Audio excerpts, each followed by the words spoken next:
Remember to listen to the audio. Don't.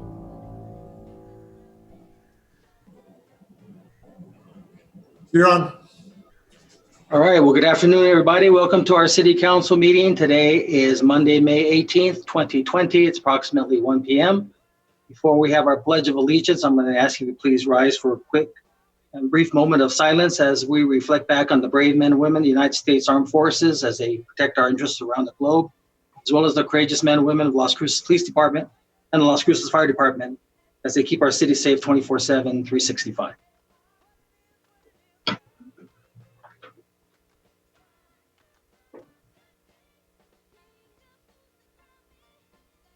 Councilor Vasquez, if you join me in the pledge, please. I pledge allegiance to the flag of the United States of America and to the republic for which it stands, one nation, under God, indivisible, with liberty and justice for all. I heard you nice and clear. That's pretty good. You got here like with seconds to go. Okay, so we have our pet of the week. I believe Jennifer Martinez from our communications office is going to introduce our pet of the week. That's right. Good afternoon, Mayor and Council. I'm Jennifer Martinez with the city's communications office, and our pet of the week is Chingy. And I don't know if you remember a few weeks back, we actually saw him. So let's see if I can share him with you again. Unfortunately, this means that Chingy is still there. So let's do what we can to get this guy adopted. Again, his name is Chingy. He is an older guy, just over 7 years old. He's actually a pretty cool guy, more relaxed, even in the most hectic of situations. The Animal Service Center says his cuddle skills are 1 in a million. He's a big softie looking for a family to lay with, to play with, and to love for many years to come. Again, the Animal Service Center hours of operation are Monday through Friday, noon to 6 p.m., Saturday and Sunday, noon to 5 p.m., and they are, again, only taking appointments. You can call 382-0018 to make those appointments. Off-site adoption events are canceled until further notice. I want to reiterate that the adoptions are free right now, ascmv.org/adoptions, if you'd like to check out some of the pets that they do have there. Animal Control is only bringing back emergency cases to the shelter. That's sick or injured animals. They're accepting only sick or injured owner-surrendered animals, and they're only taking emergency health appointments from adopted or fostered animals. Once again, you know, a reminder to be a responsible pet owner, especially in these times. We ask that you select a pet that's suited to your home and lifestyle. Keep only the type and number of pets for which you can provide appropriate food, water, shelter, healthcare, and companionship. And to remember to commit to the relationship for the life of your pet. A tip about COVID-19 and early voting at City Hall. The emergency proclamation that the mayor signed May 15th of last week requires face coverings in city buildings. And that is based on the state mandate to wear face coverings. This will impact early voting at City Hall. Early voting began this past Saturday at City Hall. It takes place from 11 a.m. to 7 p.m. Tuesday through Saturday.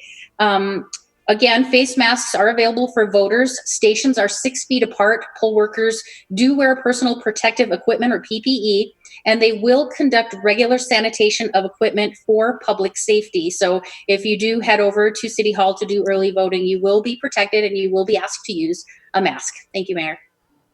Thank you, Jennifer. Okay, so it looks like Councilor Vasquez, you have 3 proclamations that you'll be making. Yes, thank you, Mayor.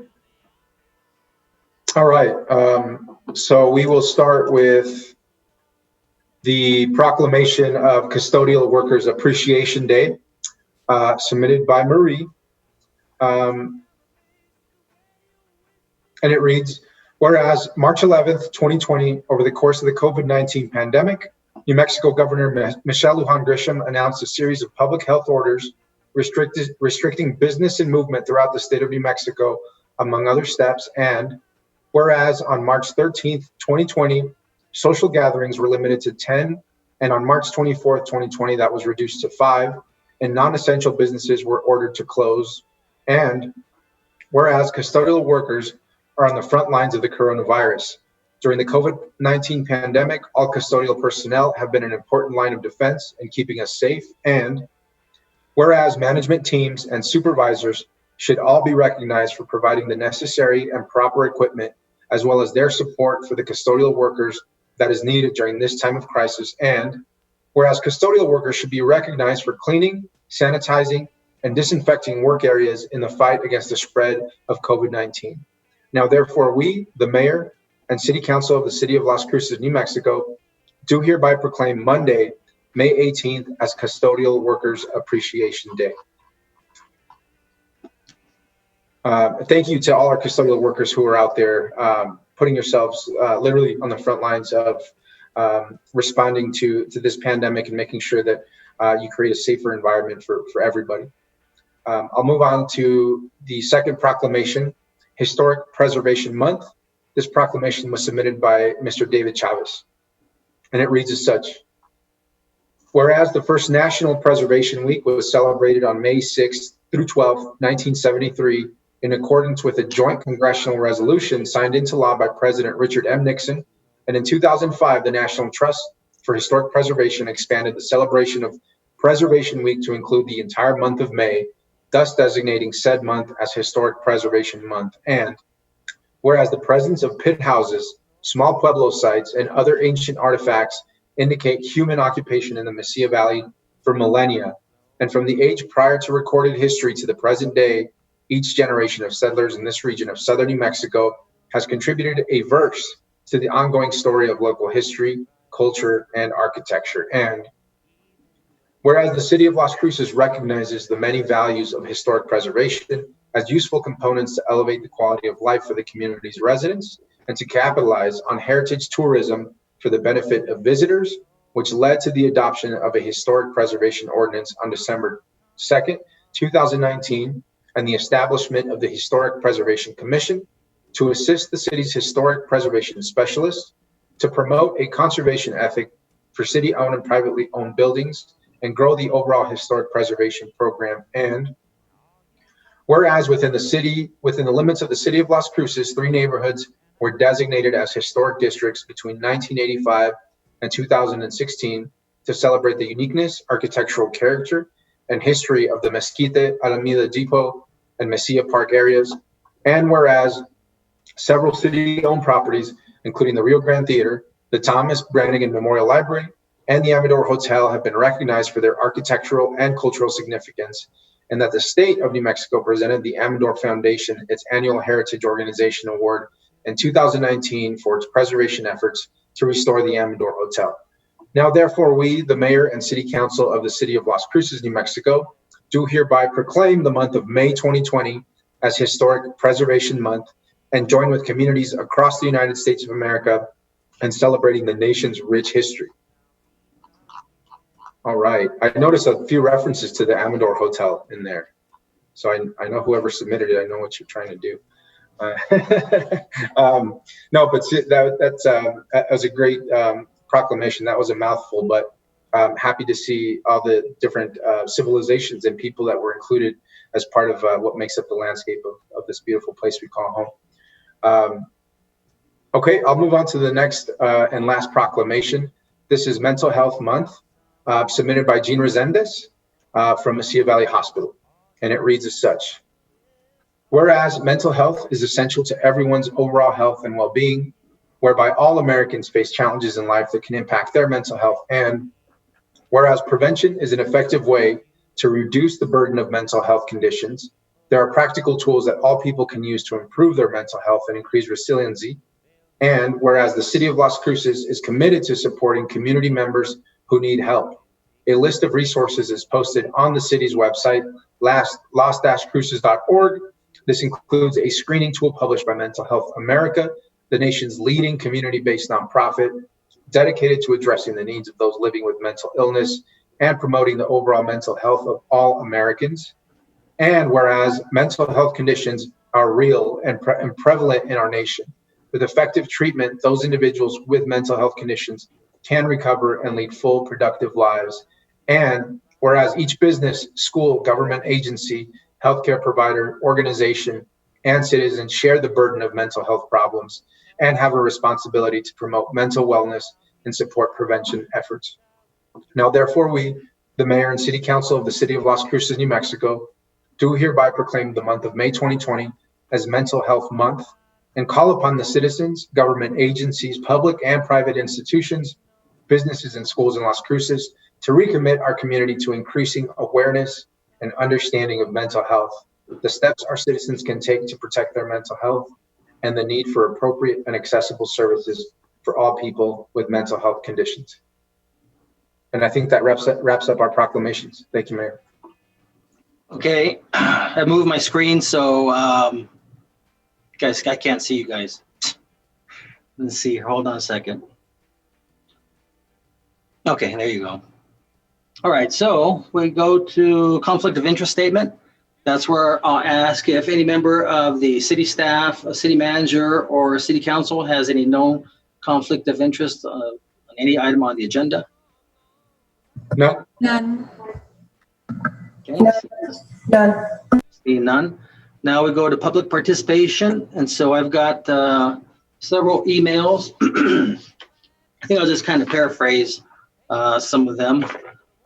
We had 7 regarding the mask, 4 against mask, 3 for the mask. So this one here is from Mrs. Michelle Henry. She's against the mask. Says, while I live outside the city limits, I do shop in Las Cruces. I'm a senior citizen with underlying conditions who's also a Vietnam-era veteran. I'm totally opposed to the government decree forcing a person to wear a mask. I believe it's unconstitutional and an affront to my individual rights. If a private business wants to require its patrons to do so, that's another matter, as I choose to shop with a mask or at another store, either in Las Cruces or El Paso. Another one who's against the mask is, well, I think it just says Denise. Okay, she's just, oh yeah, here it is. My niece is Denise Roser. Family lives in Sonoma Ranch area. My husband is essential employee, a term that we find ridiculous, but I'm grateful for the necessity of his job as we're getting a paycheck. We have 3 boys that go to Oñate, Camino, and Sonoma Elementary. Tell you all this so that you know a little bit about us and receive an opinion from us. And the opinion is this: requiring masks for the general public is not a good idea. I'm of the mindset that we need to build up our immunity to COVID-19 and other germs floating around, and part of that is being exposed to them. Obviously, or maybe not so obviously, since the government seems to think that they need to force us to do or not do so very many things these days. Those that are at risk should take precautions, but requiring everyone to wear masks is not a good idea in the long run. We need to be exposed, and we need to build up an immunity. Next one is from Allison Evans. Basically, it just says, I saw the news clip about possibly requiring everyone in Las Cruces to wear face masks. I do not agree with the mandatory requirement for all citizens to wear face masks. And this one here is from Ellen Ritchie Chenault. Dear, this was to Christine Rivera. As a registered voter, I vote for the requirement to wear a mask only in city facilities. Thank you. Okay. This one here is for mask from Lance Smith. He's a longtime city resident, retired engineer from White Sands Missile Range. I would like City Council to consider what it can do to create public spaces that are free of COVID-19 virus. This is the first step to opening up our city. Would mean making sure that everyone who could be a host for the virus is not allowed in a designated safe space. And since we cannot completely identify hosts of the virus at this time, it would also mean making sure that people in the COVID-19 free space wear masks or other types of means to prevent spread of the virus if a carrier of the virus enters the space. I think it would be a good topic of discussion for the City Council. Next one is from Kate Ricks. I am totally in favor of the requirement for everyone to wear a mask when in any kind of public place. In the rare times I go out these days, I'm seeing many people, including myself, who are wearing them, but there are always those that are not. There is ample evidence now that the safest situation is when everyone is wearing them. They may not protect the wearer, but most definitely are providing some defense for everyone else who comes in contact with them. The disease is both real and deadly. Thank you, Kate Ricks. And this one here is from Caroline Cluxium. It says, Dear Ms. Rivera, I'm a resident of Las Cruces, and I'm asking you to please make masks mandatory in enclosed public spaces. Thank you, Caroline Cluxium. And then we got like 5 on UTVs. And they all, well, I say that, actually 4 are against the ban. One wants us to halt the speeding, the opening of the Vado Speed Park, which I told him we can't do. That one's from June Witherspoon. She also said we shouldn't open up the RC racing due to the COVID-19 epidemic. Dennis Patton says, understand there's a few people breaking the laws on the ATV, but how many a day break the laws in cars? I think this is being racist to one group of people, not for the real reason. Can you answer these questions? And then this one's from Chance Leonard. He's the general manager of Power Sports Dealers in Doña Ana County. He's urging the council to vote no on the moratorium. And then Randall Limon, he basically owns a Polaris Ranger and spent quite a bit of money on it, and it's street legal, and he's not for the ban. One of them, Tom Reevy, he'd like to express his support for not allowing off-road vehicles on city streets. It was very ill-advised. He's glad to see the city is now reconsidering its poor decision. Okay, so I think this is something here that Councilor Vasquez is going to talk a little bit about during his council comments, I believe. So I'm going to leave that up to him later to discuss that. So that was public participation. I have, well, let me double check, make sure I didn't get an email since then.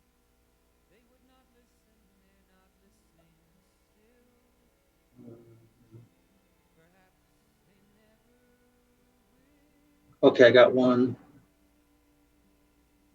It says, good afternoon. Kudos to City Council, especially to you, meaning me, for requiring face masks in public. However, I checked a few trails this morning and all seems to be still barricaded. Will they be open after today's meeting? If not, why not? Number one, the council must be prepared to tell why opening trails for healthy outdoor exercise with appropriate social distancing is more dangerous than opening up golf courses. I don't think golf courses are open yet. Oh yeah, they are. Yeah. And 2, if we are hamstrung by Michelle Grisham's directives, she must be prepared to tell us why opening the city's trail system is more dangerous than opening up state parks such as the city of Bronx and Caballo, which are open last weekend. Opening the trails is a common sense way to begin encouraging Las Cruces to raise their spirits, fight obesity, and improve their level of immune boosting and disease fighting vitamin D. Experts agree that coronavirus is rarely transmitted outdoors. And in parentheses, I can furnish references. Appreciate your responsiveness. I'm not a golfer, so I can't hit the links, but I am anxiously awaiting the exact date of when we can hit the trails again. Ellen Sage. So, is Sonia here? Sonia Delgado? Hello, Mayor. Yes, I am. Oh. Did you want to talk a little bit about that, Sonia? Good afternoon, Mayor, members of council. Sonia Delgado, Parks and Recreation Director. We're currently putting together signage to put on the trails to remind everyone of social distancing and also bringing team members back online because we didn't have all of our team members back online. So we are doing that now. We just sent the sign to get printed today. So we're trying to get them all open by the weekend. That's our goal. Great. Okay, I'll email Ellen back. Thank you for that, Sonia.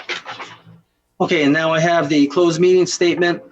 Las Cruces City Council met in closed session at 11:02 a.m. on May 11, 2020. The following members were in attendance: Councilors Flores, Sorg, Bencomo, Beta Stuvi, Gandara, and myself, Ken Miyagishima. Councilor Vasquez came in at 12:20 p.m. And staff present was Jennifer Vega Brown, our city attorney, David Maestas, our interim city manager, Patrick Gallagher, chief of police, and outside city attorney or counsel is Damian Martinez.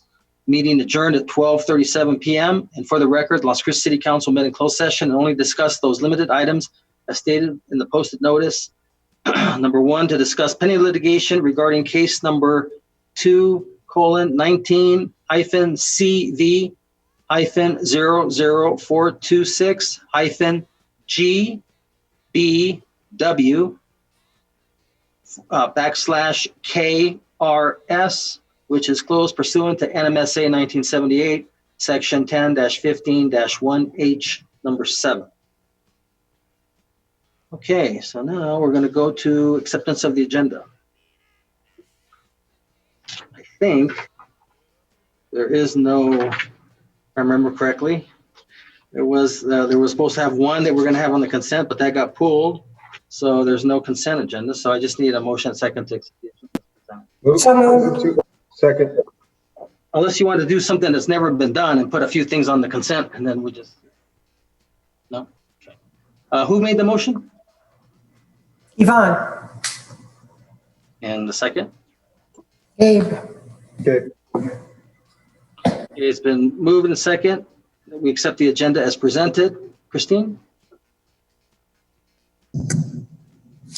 This is on the motion to accept the agenda as presented. Councilor Beta-Stevie? Yes. Councilor Vasquez? Yes.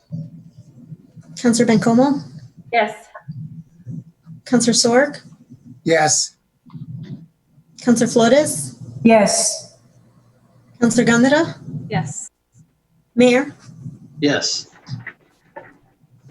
Okay, excuse me. So first item, 7.1, resolution 20-155. A motion second, please. Move to approve. Second. Motion made by Councilor Vasquez, second by Councilor Flores. And Natalie Green is going to be discussing. Good afternoon, Mr. Mayor, members of council. Natalie Green with Community Development. The action item before you is approval of our 2019 action plan amendments for CDBG CV funding. Again, this resolution does three things. First, it's going to allocate those CDBG CV fundings to different agencies and their programs to address the needs of the community to prepare for and respond to the COVID pandemic. These are funds that we received from the federal government through the CARES Act. It also updates the city's citizen participation plan for our HUD programs and adds some language around declared emergencies and lets us take advantage of some of the waivers that HUD has issued for a reduced comment period. So that way we can expedite these amendments. And then it also creates a budget adjustment so we can recognize that revenue and have a place to have those expenditures come from. The action plan amendment process, how we started is staff published a notice of funding availability. We had an expedited application period and a public input hearing to receive input from the community on how those funds should be spent. We also, after we received those applications, there was a technical and risk review by staff, and those projects are being presented to the public and city council as part of this amendment process. We also had 2 public hearings and we had a 5-day public comment period on those projects. So once these get approved by council, we will submit those to HUD, who then has final approval. The estimated funding amount is $560,525. We received applications for approximately $495,000, and then we have a remaining $65,000 that we will continue to solicit proposals for either projects, or if the city has a project that would meet those guidelines, we may fund something like that. We are recommending 5 agencies for funding. The first is Mesilla Valley Casa for $55,000. They will be using it to do some direct case management for kids who are in the foster care system or the third district court foster care system. And then they will also be using that to assist our youth that are aging out of the system. The next one is Jardín de los Niños. They will be hiring a clinical social worker to help them with assisting homeless and near homeless children during the pandemic. Casa de Peregrinos will be receiving $125,000. They'll be using that for their food rescue and their food insecurity program. As we know, in light of the supply issues at the grocery stores, they have seen a mass reduction in the availability of food. So that will help that program. La Casa will also receive $125,000. This will be for their emergency domestic violence shelter. Again, they have seen substantial increases. They are often at capacity, so this will make sure that they have the funding to provide 24/7 staff at the shelter. And then the Mesilla Valley Community Hope will also be receiving $125,000. A lot of this will go to housing assistance. HUD and the state has taken the position that in order to prevent COVID, we need to house people and keep them housed. So they'll be, we have a lot of homeless that are being discharged from some of our mental health facilities, from the hospital facilities, or they're on the street. So we'll be housing those individuals. And then they'll also use it in the event that there's an outbreak in the homeless population. We can use that for quarantine. And then I think that's it. And then they'll bulk up their day shelter services. As part of the citizen participation plan, we amended it to add provisions for the event of a local, state, or national declared emergency. It would allow staff in any emergency, not just COVID, to quickly reprogram funding for those urgent needs that we may have. It also updates the types of emergencies that would require substantial amendments.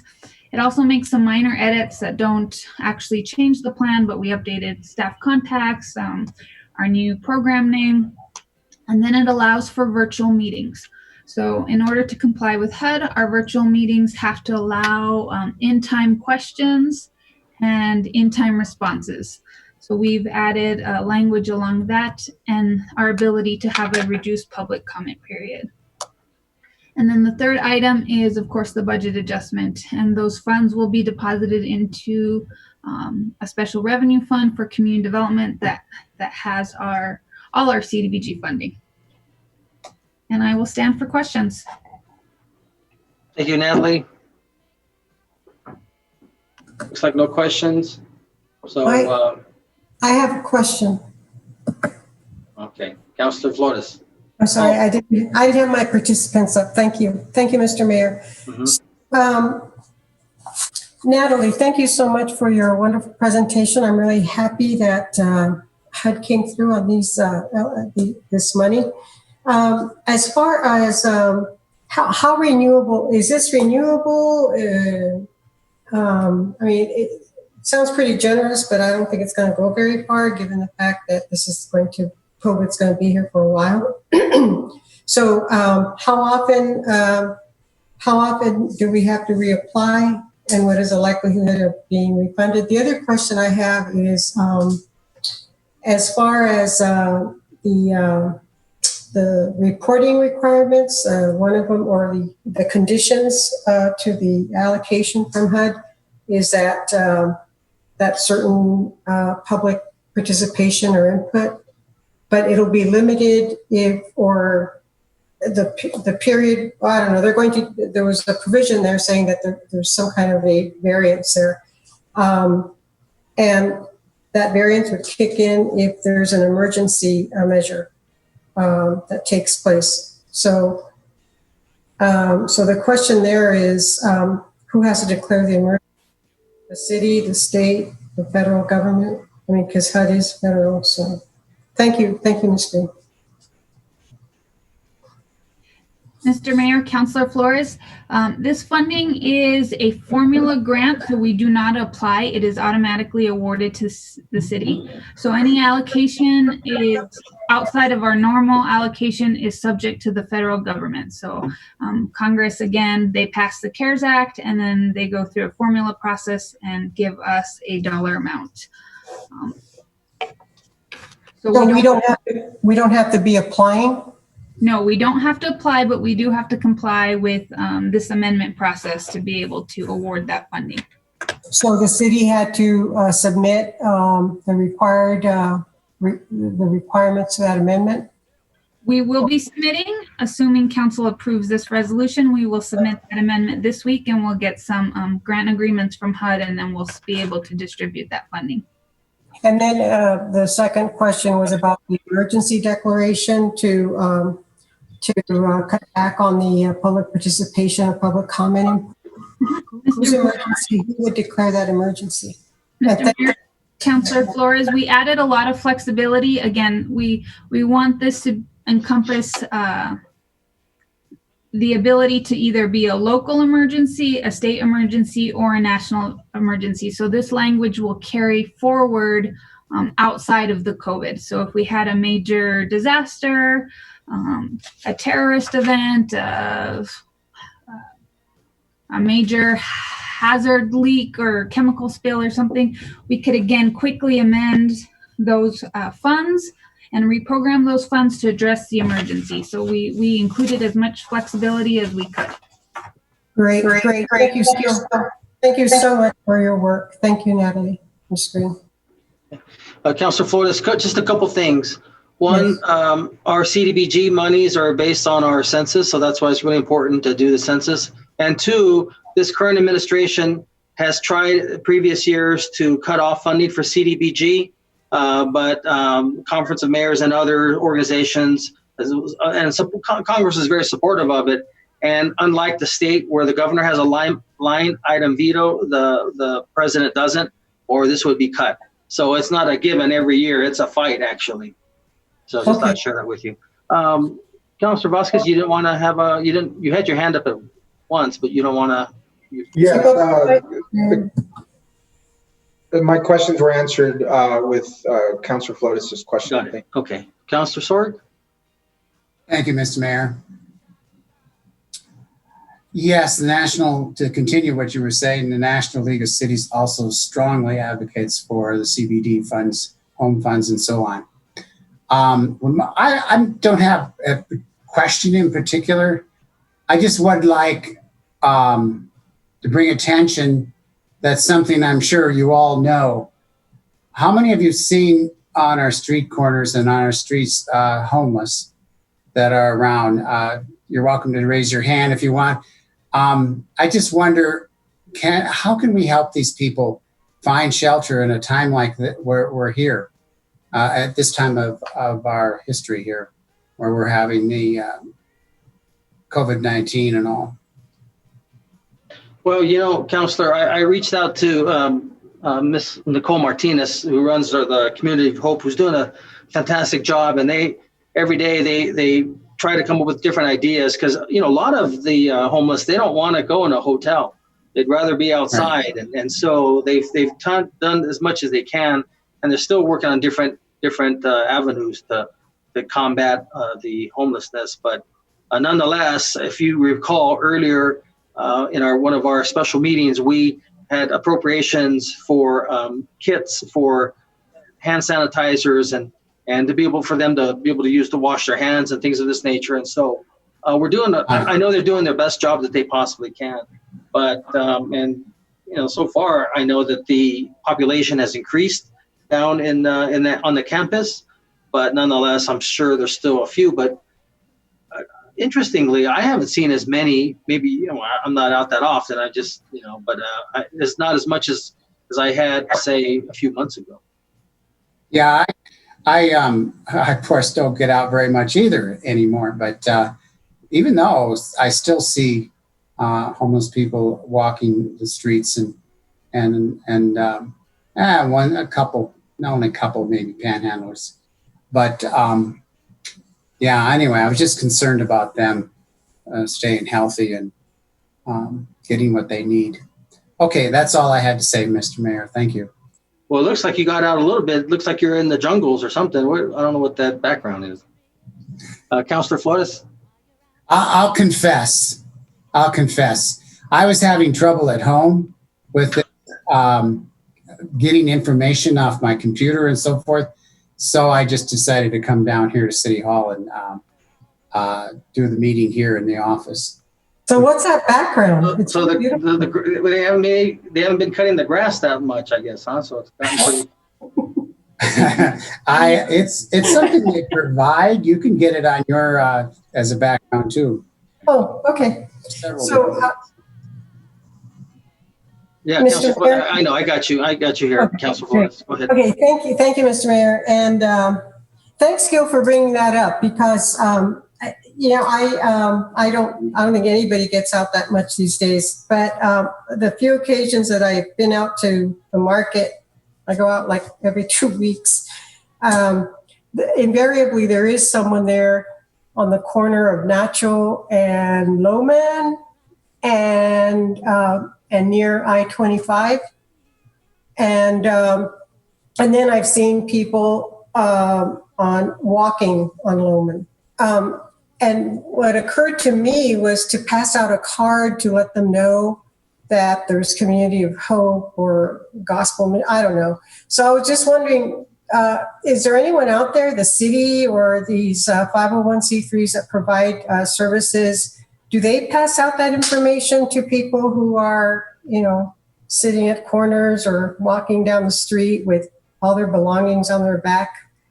Does anybody know?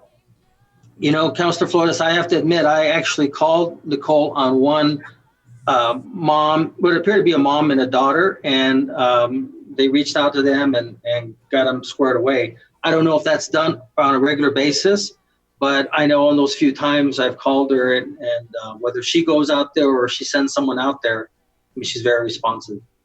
Who's she? Nicole. Oh, Nicole Martinez? Yeah. Thank you, Mr. Mayor. And Looks like. Does Mayor Pro Tem know anything?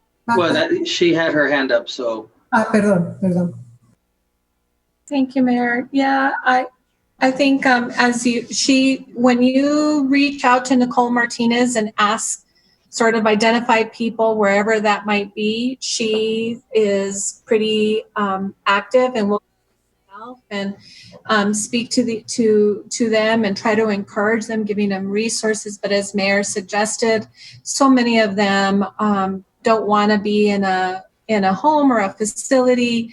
They're very mistrusting of people, and so it requires a building of relationships, right? And so they have had several where they've been very successful going back, 2, 3, 4 times, and encouraging folks to be in a safer place. So yes, we have specifically addressed the homeless issues there in the downtown. Not an easy fix for sure. It requires the businesses and law enforcement, and Nicole has been very responsive. So I've called her several times on several individuals, and she'll come out and visit with them. And sometimes she's successful, but and other times she's not. So yes, I think just ensuring that each of you have her number. And when you come across this, that you can reach out to her, and again, she will be just as responsive. Thank you, Mayor Pro Tem. Natalie, you had another comment, or you wanted to say something? I was just going to let you know that they do have business cards, and it does have the map to campus. So we will work on getting you guys some, just in case you want to pass them out. It also advertises our Mano a Mano initiative. So that way we can, again, show them there's a better way they can participate in our Mano a Mano program instead of panhandling on the corners. So, Natalie, would you be giving those out to, say, Annette Granado or Shannon Hernandez up in administration so that they could have some for us, or can we do it that way? Yes, I will make sure that they find their way to you. Great. Thank you so much, Ms. Green. And thank you, Mr. Mayor. Yeah, sure. Thank you. Okay, so if there's no further questions, Christine? This is on the motion to approve resolution 20-155. Councilor Abeyta-Stuvey? Yes. Councilor Vasquez? Yes, and I want to let council know also that Lorenzo Alba said he passes out brochures as well before the item is wrapped up. Councilor Bencomo? Yes. Councilor Sorg? Yes. Councilor Flores, Yes. Councilor Gondeta, Yes. Mayor, Yes. Okay, item 7.2, resolution 20-156. Move to approve. Second. Motion made by Councilor Vasquez, second by Councilor Sword. Looks like Leanne Demush be discussing.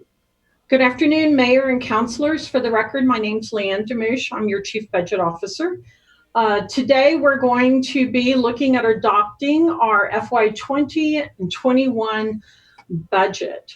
Before I begin my presentation, Mayor, I was hoping that we might be able to suspend the rules. We did this last year and allow for me to do my presentation on the budget and then allow David Cedillo from Public Works to give his presentation as well on the CIP, sir.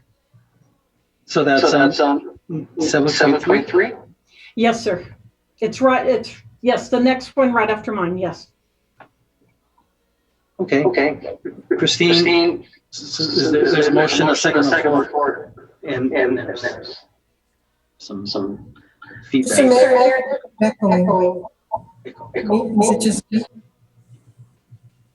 It might be Leanne. Okay, so Christine, since a motion and second's been on there, how do we do the, if we want to do the suspending of the rules, can we just go right to that?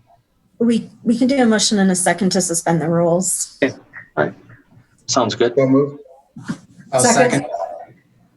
Motion made by Councilor Vasquez, seconded by Councilor Sword to suspend the rules to discuss item 7.2, resolution 20-156, 7.3, resolution 20-157. Moved in second. Christine? This is on the motion to suspend the rules to listen to item 7.2 and 7.3 concurrently. Councilor Abeyta-Stuvey, Yes. Councilor Vasquez, Yes. Councilor Bencomo, Yes. Councilor Sorg, Yes. Councilor Flores, Yes. Councilor Gondeta, Yes. Mayor, Yes. Okay, so there's already a motion and second on the item 20-156, so I'll turn it back over to Leanne. Thank you, Mayor. Thank you, Council. So we're going to dive into our budget adoption for FY 2021. I wanted to let Council know that, as you know, we gave a public hearing and a work session on April the 13th. So this presentation is going to be everything from April the 13th to present day. Okay, there we go. So as you know, we are in COVID-19 for our local economy. Last time, Dr. Perez and myself, we discussed about the challenges that we're having. As you know, we have some limited data that's available to us for our estimate. I will let you know that we do use for our regular predictions forecasting, we have a statistical econometric model that we have put together. So right now we felt that it's a little bit hard to use that model because we have so many unknowns. Just like we don't know when all of this is going to be over. We don't know how this is going to be impacting the industry in the short period of time and also even maybe in the long period of time. And right now, we're not really quite sure that our forecast model is being, the data that we are getting, we don't really know if our forecast model is reliable to be able to use that data. Now, as you know, most of the non-essential industries are expected to decrease. We're talking about restaurants and bars. I just got to know, are you guys seeing, is Council seeing slide 2? No, we're just on number 1. Okay, I apologize. I thought I shared 2 different. Oh, we can see the whole thing. It just hasn't been advanced to, maybe if you just click on that. There Okay, you go. I was trying to make it where it would be the whole screen, but for some reason. Leanne, if you go into full screen mode and then share your screen afterwards, then it's a little easier. Okay, and full screen. You probably need to stop sharing first. Okay, sorry. let me share a different one. Now, do you see it? Yes? Yes. Yes. And we're on slide 2. Right. Yay. Okay, we're going now. Okay, I'm clocking. Okay. As you know, most non-essential industries are expected to decrease.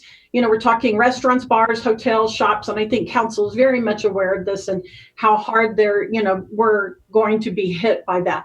We do have a lot of essential industries that are expected to increase. Healthcare and, social assistance. I didn't put this on here, but construction as well, probably. So I'm going to go to the next slide, and it's probably going to be it was to Francisco and I, it's probably going to be a little bit of a shock. So we were anticipating that our gross receipts probably would go down from our predicted forecast about 6 to 9%. And actually our GRT only went down 1.5%. So we almost got as you can see, this little green dot right here, that represents what we had predicted. The blue line is what the actuals were, and the orange line is actually what our GRT forecast was. So as you can see, as Francisco and I talked about on Friday, our statistical model is still working. So we almost hit what we had predicted to be coming in for revenue for our gross receipts tax. We did very, very well. And we felt that a lot of this was supported by, the support from the small businesses. We thought that maybe some of the businesses had some savings and they were using some of that savings. The federal government, supporting the small businesses. We also felt that panic spending. One of the things that Francisco and I and the business budget team had been talking about was that we expected our hold harmless to increase. Hold harmless being, food and medical, and it did. It went up. Also, what went up was construction as well, and as far as the industries, because I think all of us could still drive down the road and still see a lot of construction going on in the city. While I don't think for the business activity, remember this is business activity for March. So as far as the stimulus checks, we're probably not going to see some of the stimulus checks come in till maybe like the end of April, 1st of May, because I think they're starting to come in. I know my kids received theirs last week. So you're going to see a lot of people starting to use their stimulus checks.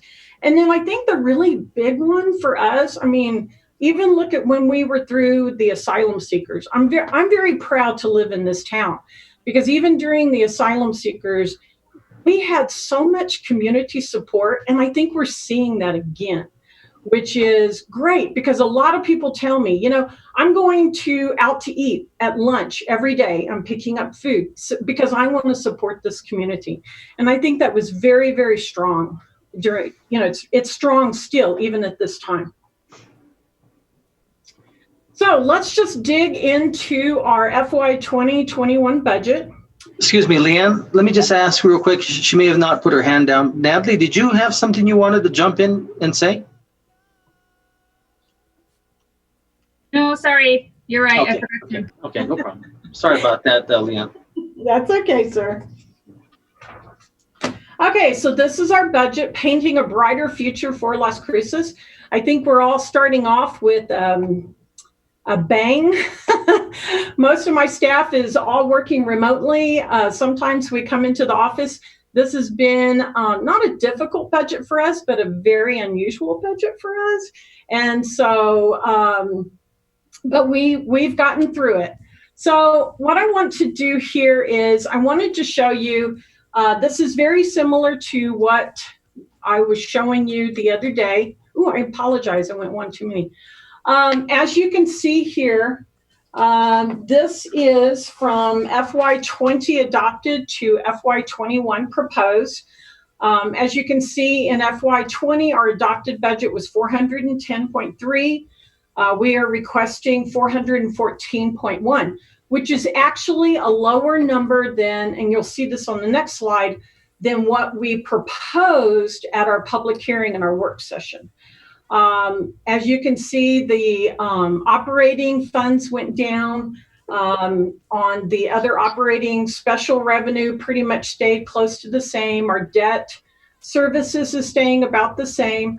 The enterprise fund went up a little bit. If you'll remember at our meeting at our April meeting for a public hearing and our work session, we had reached out to council to see how they would like. We were thinking about moving a couple of programs.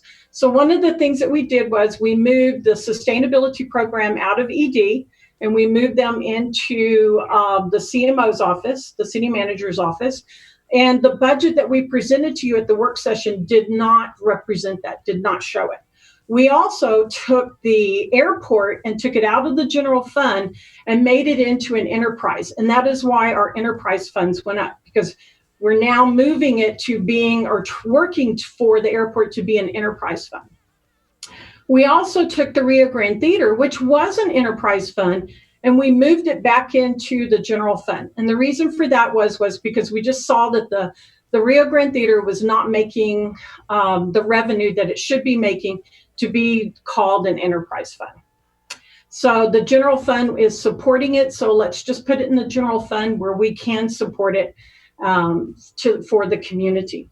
And then also at the last work session public hearing, several of the fiscal, we're the fiscal agent for several other areas, which, South Central Solid Waste, Animal Service Center, and Metro, MRVDA, things like that. Their boards had not met yet, and they had not gotten their approved budgets, but they have all met, and all of their budgets are approved. So that actually lowered the agency funds as well. And I apologize, I've got a little bit of a cough, but it's a lot of it's allergies. As for the general fund, the difference from the public hearing or the work session to the resolution, as you can see, it went up a little bit. This was because we brought the Rio Grande out of the enterprise fund into the general fund. And moving sustainability, we had to move a couple of items that were in the capital and things like that. So we had some changes with the sustainability in the CMO's office. As far as other operating, the reason that it went up, it was, we saw that during the public hearing to the resolution, we had moved the transfer for vehicle acquisitions, but we hadn't budgeted them. We hadn't actually put them into the orgs that they needed to go into, and that's what we did. We had the transfer to go into 1200, which is our vehicle acquisition, but we had just not taken the expense and expensed it out. And I apologize for that, but it was something that we caught in the meantime, which I was glad. Also, we noticed that in the TID, they had an expense for administrative charges, and actually we moved it out of an expense and we put it as a transfer. And it actually should be a transfer. If you'll remember, and I think at the last TID board, we talked about how the TID is now paying back the loan that the Hold Harmless had given them several years ago, and that's what this is. Of course, debt, there were no changes. For capital projects, of course, since we moved the airport into an enterprise, a lot of those capital projects, and the airport has a lot of capital projects, went into enterprise funds, went into the fives. There's still CIP projects, but now they're in the enterprise accounts. As far as internals, remember we asked for 20 new positions. We added health insurance for all of those 20 employees. And as far as the trusts and the agencies, of course, I just recently told you that a lot of their boards now have approved budgets, and all of those are budgeted into Munis. And so that lowered our total budget down to $414.1 million. Moving on, this is a breakdown graphically of where our funds are for the city budget. As you can see, the enterprise funds are at 31%, capital is at 20%, debt 5%, special is at 6%, the general fund is around 25%, agencies make up 5% of our 414.1 million, and then internal services are 8%. And now I'm going to dive into the general fund. We see an increase from last fiscal year of the general fund about 1.7%. And this gives you a breakdown of where our general fund budget is. As you can see, we start out with a really nice beginning balance. We're predicting that our revenues will be about 102.88 million with the COVID. And once we get more initial data, we may have to bring back to council to lower the revenue at that time, but we're still just going to work with the model that we've been using, our statistical economic model. As far as expenditures, they went up a little bit. Remember, I told you that we moved the sustainability, but we also moved the Rio Grande Theater, so that's why our expenditures went up. Our transfers remained about the same. And then for our ending balance, we're going to end with about 20.07 million. And then, of course, our 2/12 reserve, and then we're going to have an unreserved balance of around 3.9 million. I also wanted to get into, during our public hearing and our work session, council had several comments and questions. I wanted to address those because it gave me a month to go back and find out more information for you. One of the things that came up was the possibility of having a position for a translator, interpreter.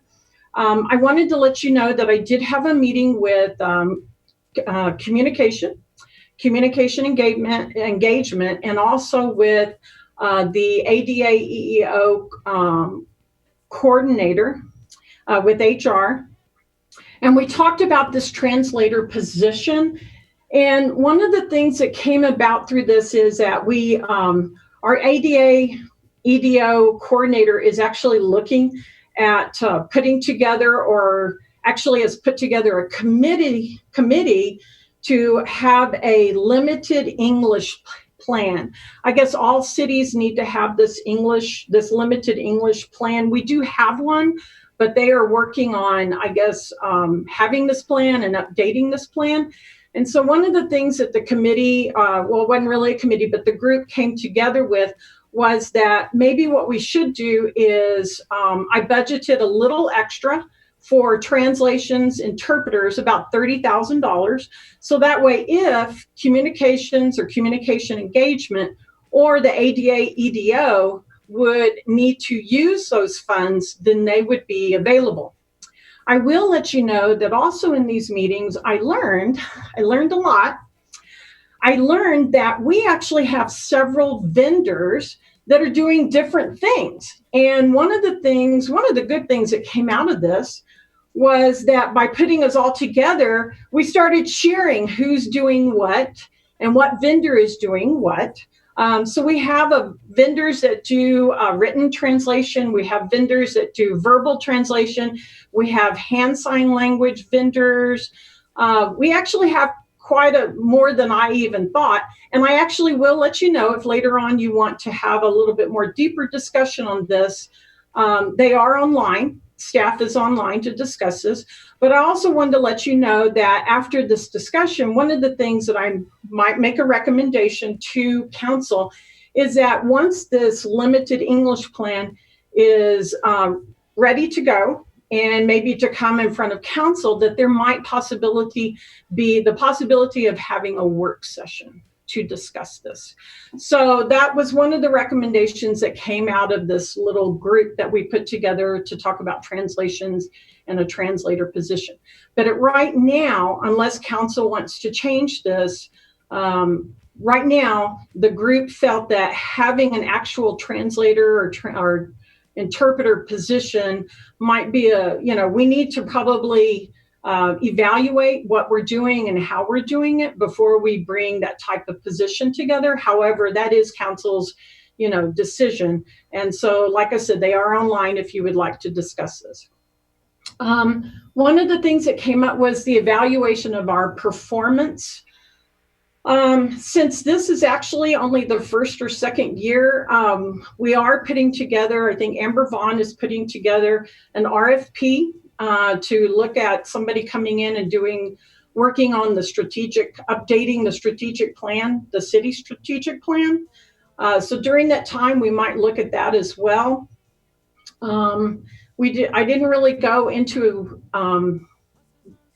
a big in-depth conversation with staff on the evaluation, because one of the other great things council just recently approved was that we are getting some software. It's called OpenGov that will be helping us with our performance measures.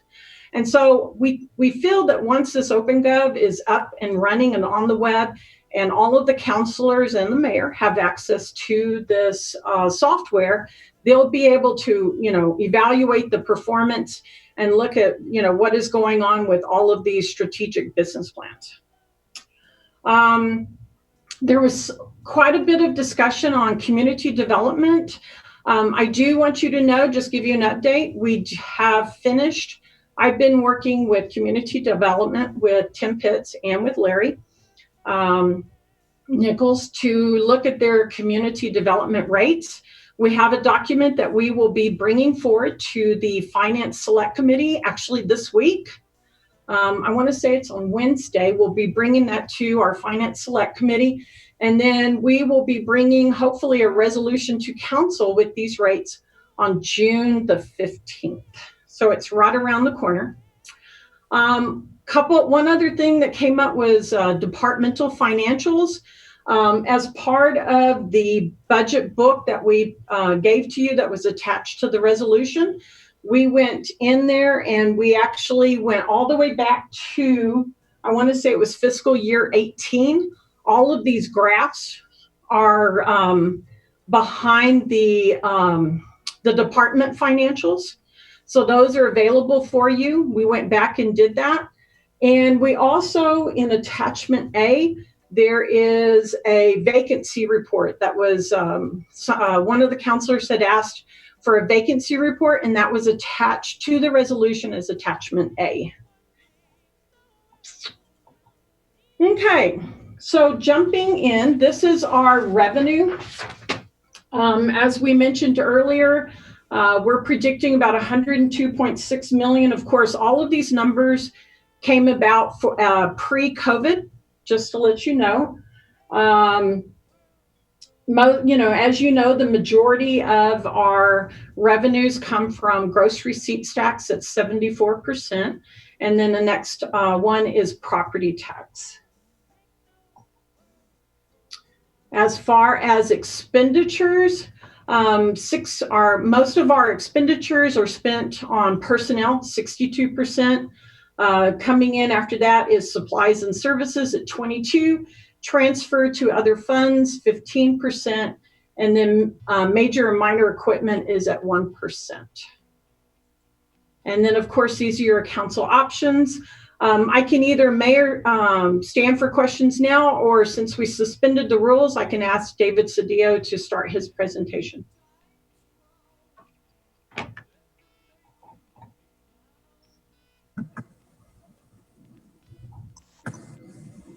You're on mute, Mayor.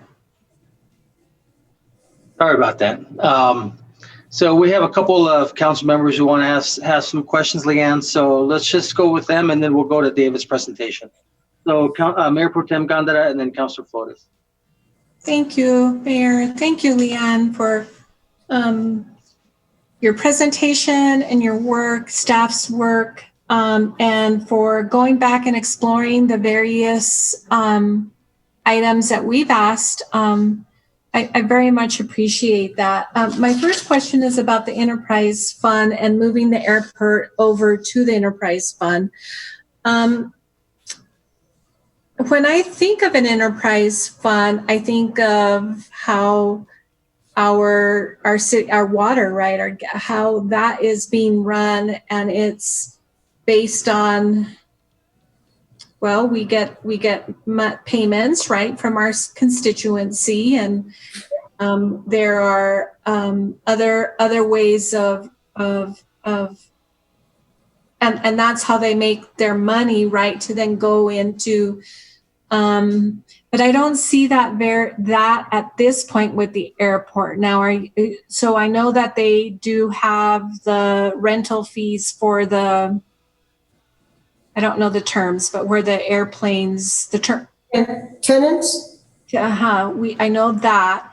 And I know that we've gotten several grants from the feds and different places of sorts. And Councilor Flores is saying barely. But I don't, and of course we'd like to see our airport having the flights and making the money, but I don't see that as something that is at this point, I don't see that at this point. So are we premature in moving that into an enterprise? A, B, it feels like we'll still have to fund the airport through general funds, and I think that's probably what happened as we pulled some of the money from the general fund, moved it into the enterprise fund. And how many times do you feel that's going to be the case until we start feeling, we start having that robust in-flight that we like, in-planes, I think they're called. So, Mayor, Councilor Gondeta, and I'm not quite sure if Andy Hume is on the line or maybe Dr. Griselda Martinez, but I'm here, Leanne. Okay, great. So I will tell you, we still have a trigger going. I think I'm gonna. Leanne, there's a lot of echo. Okay. I think I'm going to let Dr. Martinez talk a little bit more about what the future, and this might be a future thing for the airport. You're good now. I got two. What's going on? Good afternoon, Mayor and members of the City Council. This is Griselda Martinez, Economic Development Director. Mayor Pro Tem, thank you for your question. I'd like to elaborate a little bit of the reasons to change this fund. One of the FAA assurances is that all airports are to aim to be financially sustainable, and all the another FAA assurance requires that all the funding or the revenue that is generated by the airport stays at the airport for the purposes of the airport. So with those two items in mind, and because of all the work that we have been doing to ensure that we track all the revenues and expenses for the airport, we thought that it was a good practice to change this fund from general fund into enterprise fund for tracking and reporting purposes. And so although we're not self-sustainable financially, that would be the aim, but also for reporting and monitoring purposes as well. And Andy Hume, our airport manager, is also online if you want to add anything to that, Andy. No, that covers it. Fine, thank you. Thanks, Andy. Thank you, Dr. Martinez.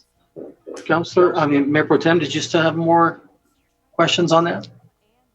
Not for the airport. So yeah, I appreciate that. I think that's important to note that it for accounting and purposes, I think, and there, of course, as we move forward and have the stellar leadership that we have, learning a lot, right, about that FFA requires for it to be, up and running and sustainable and those things. And so I was a bit concerned. Can you tell me what the amount is that we've moved over, Leanne, from the general fund to this particular enterprise fund? I don't recall it. Okay, Councilor Gondeta, let me look it up real quick. The other thing I wanted to point out to you, what Dr. Martinez said, was that so when revenues come into the general fund, they usually just go into this, one pot of money. So now making it an enterprise fund, we can actually, target those revenues to go directly into that fund as well. Let me, Okay. I apologize, because that is it was Fund 1010. So Fund 1010, which is airport operations, it looks as if, I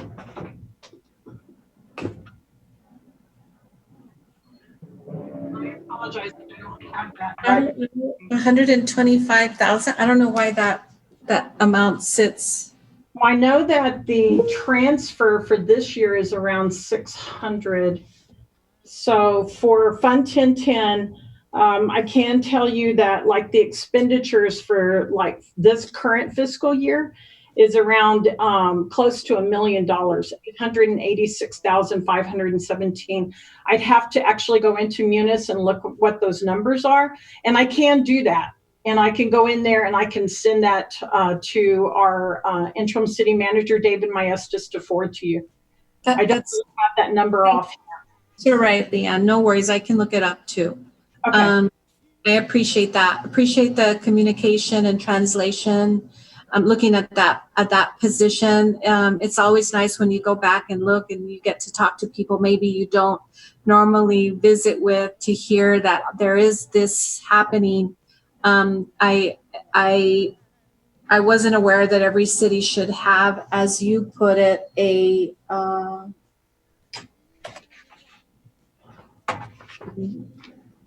limited English plan.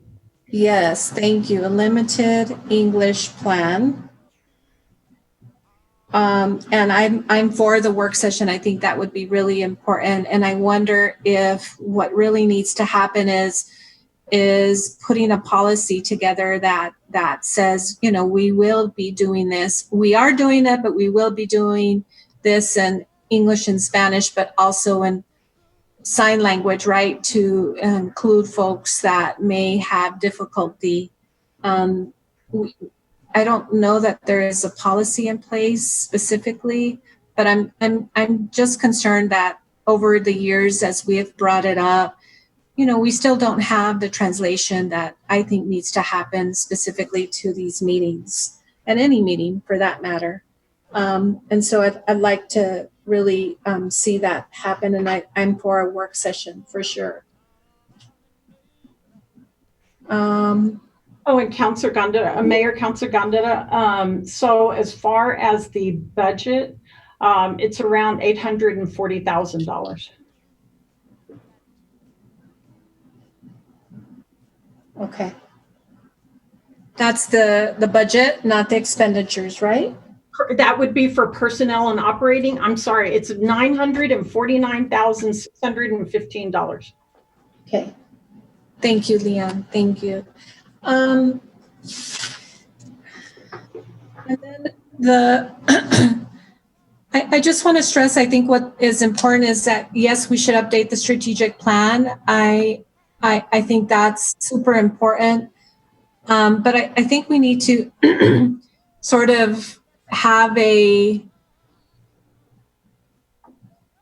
not only updating it because it's time, but have someone come in and sort of give us an analysis of where we're at with the strategic plan that we put together. And I like to see that sooner than later. We've been talking a lot about it. I think there's some working. I think there's this feeling that I think that we're waiting for this new city manager. But I think a lot of us have been really clear that we want an update, like where are we at with the strategic plan now? And I see it differently than an update in the strategic plan, right? Because our 5 years are almost up, correct? this next year. And so I'd like to see us re-examining the strategic plan. Where are we at? What kind of quality measures do we have in place, so that then we can incorporate it into updating a new strategic plan. And that's all, Mayor. Thank you. Thank you. We have Barbara De Leon, looks like wants to make a comment. Yes, just very quickly. Thank you, Mayor and Council. Just wanted to note that we are in the third year of the 5-year plan. So this is a perfect time to review and renew the items of particular interest, importance to this council, but also we can provide you the update certainly prior to going through that process. So we will work on that report for you. Part of that involves the what Amber Vaughn mentioned earlier had previously been a manual process prior to your approval of the OpenGov software, but we can definitely get you that information. Thank you. Thank you, Barbara. Looks like Councilor Flores. Thank you, Mr. Mayor. I have questions that are similar to the ones that Councilor Gandara has and had presented or asked. My question, though, goes more to how is it that, this is for Ms. Demouche, of course, how is it that you can move line items from one area of the budget to another? And I'm not saying it's done willy-nilly. I think you explained how the justification goes insofar as moving, say, the airport. But it looks like these steps are taken, or these measures are taken, when we find ourselves in a situation needing money. And so, it must be kosher if it's an acceptable accounting practice or budget practice or whatever it is you people call, that world calls it. Now, I'm just curious. So all of a sudden, we're looking at what the FAA requires. I'm sure the FAA required all along that an airport should be sustainable. But here we've been operating for I don't know how many years. And now we see that the FAA has this regulation or this requirement. So now we're doing it. And then so we do it on paper as well. And then we're going to be reporting accordingly. How does that happen, Ms. Demouche? I mean, how is it that we're able to get out of the general fund, or why were we in the general fund to begin with? And that's just a very open-ended question. But I don't know if I've made myself clear, or do you understand what I'm asking? Because you're very good at reading my mind, Mr. Bush.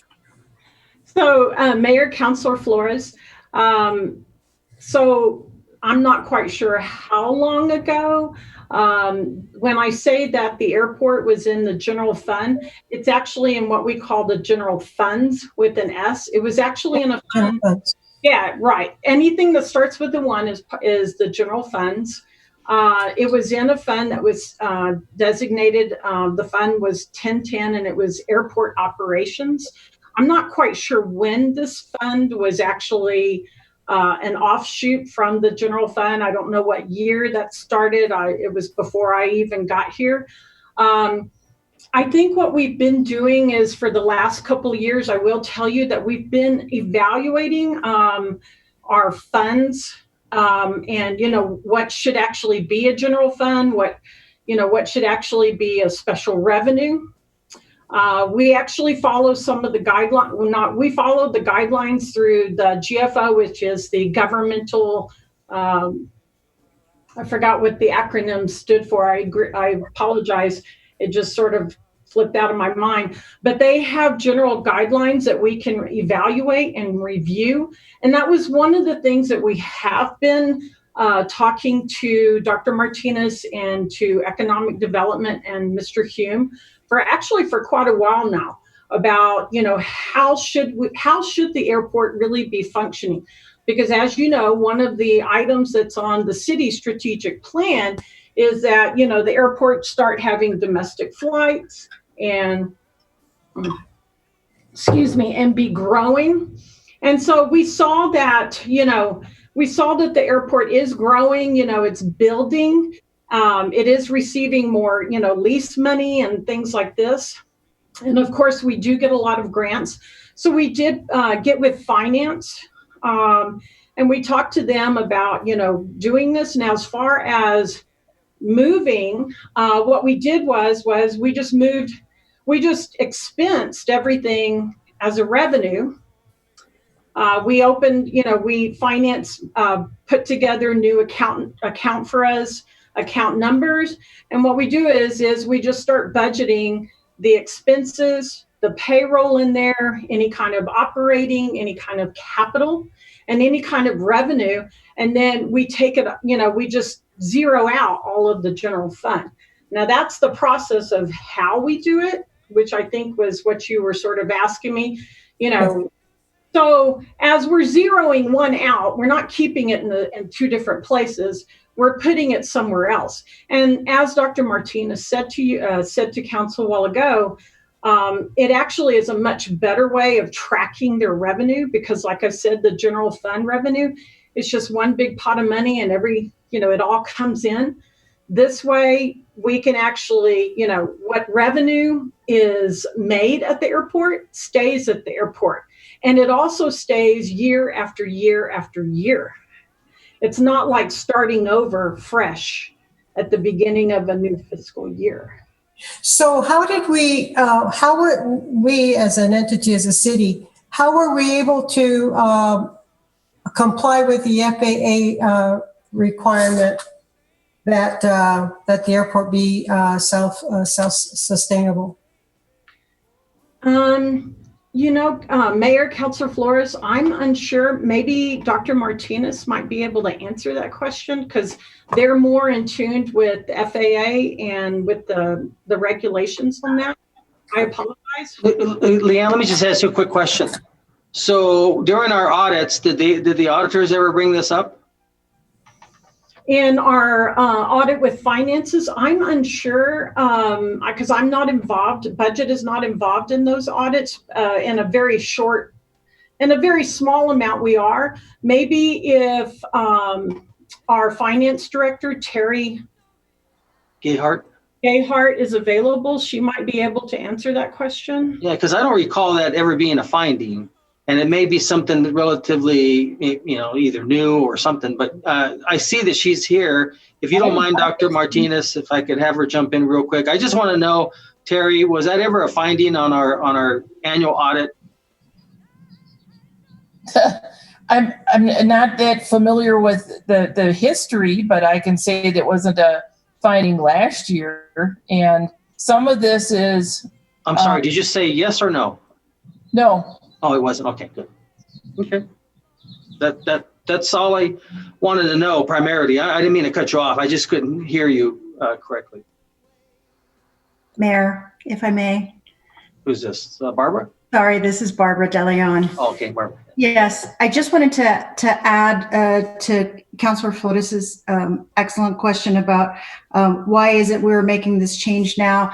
We are periodically looking at what we're doing and how we're doing it and making sure that we're doing things in the best way. And I will say that when our new financial services director, Terry Gayhart, came with her experience in accounting and audit, one of the things she was wondering is, why do we have these general funds? What is the purpose? Should it be accomplished in a different way? And it's good to go through that review, to have those questions asked, and to make changes when it's appropriate. And that's one of the reviews that we went through that led to these changes. As you know, when we have different external auditors, they come in and interpret the same rules a little bit differently. And so it doesn't mean we're not in compliance. It's just that their opinion is there's a somewhat better way to do things. And in this case, we took a look at the funds and decided that it made more sense for Rio Grande Theater to be a general fund, for airport to be an enterprise fund. We did consult with the auditors as well to make sure that that made sense, and it did. And I just want to point out, we do have one other enterprise fund, transit, which is not self-sustaining, but the intent is for it to one day be self-sustaining and to account for it appropriately as an enterprise fund. So in any case, that was the impetus for the review and the eventual recommendation for the change for this year's budget. So then maybe this question is for Dr. Martinez or maybe Dr. Payares if he's in, or Andy Hume, as to how have we been reporting to the FAA insofar as sustainability goes, and now we're going to be reporting to the FAA a little bit, somewhat more. We're going to be reporting something that had been reported. Am I correct in that premise, in that question? Mr. Mayor, this is Andy Hume. If I could address that, please. Yes.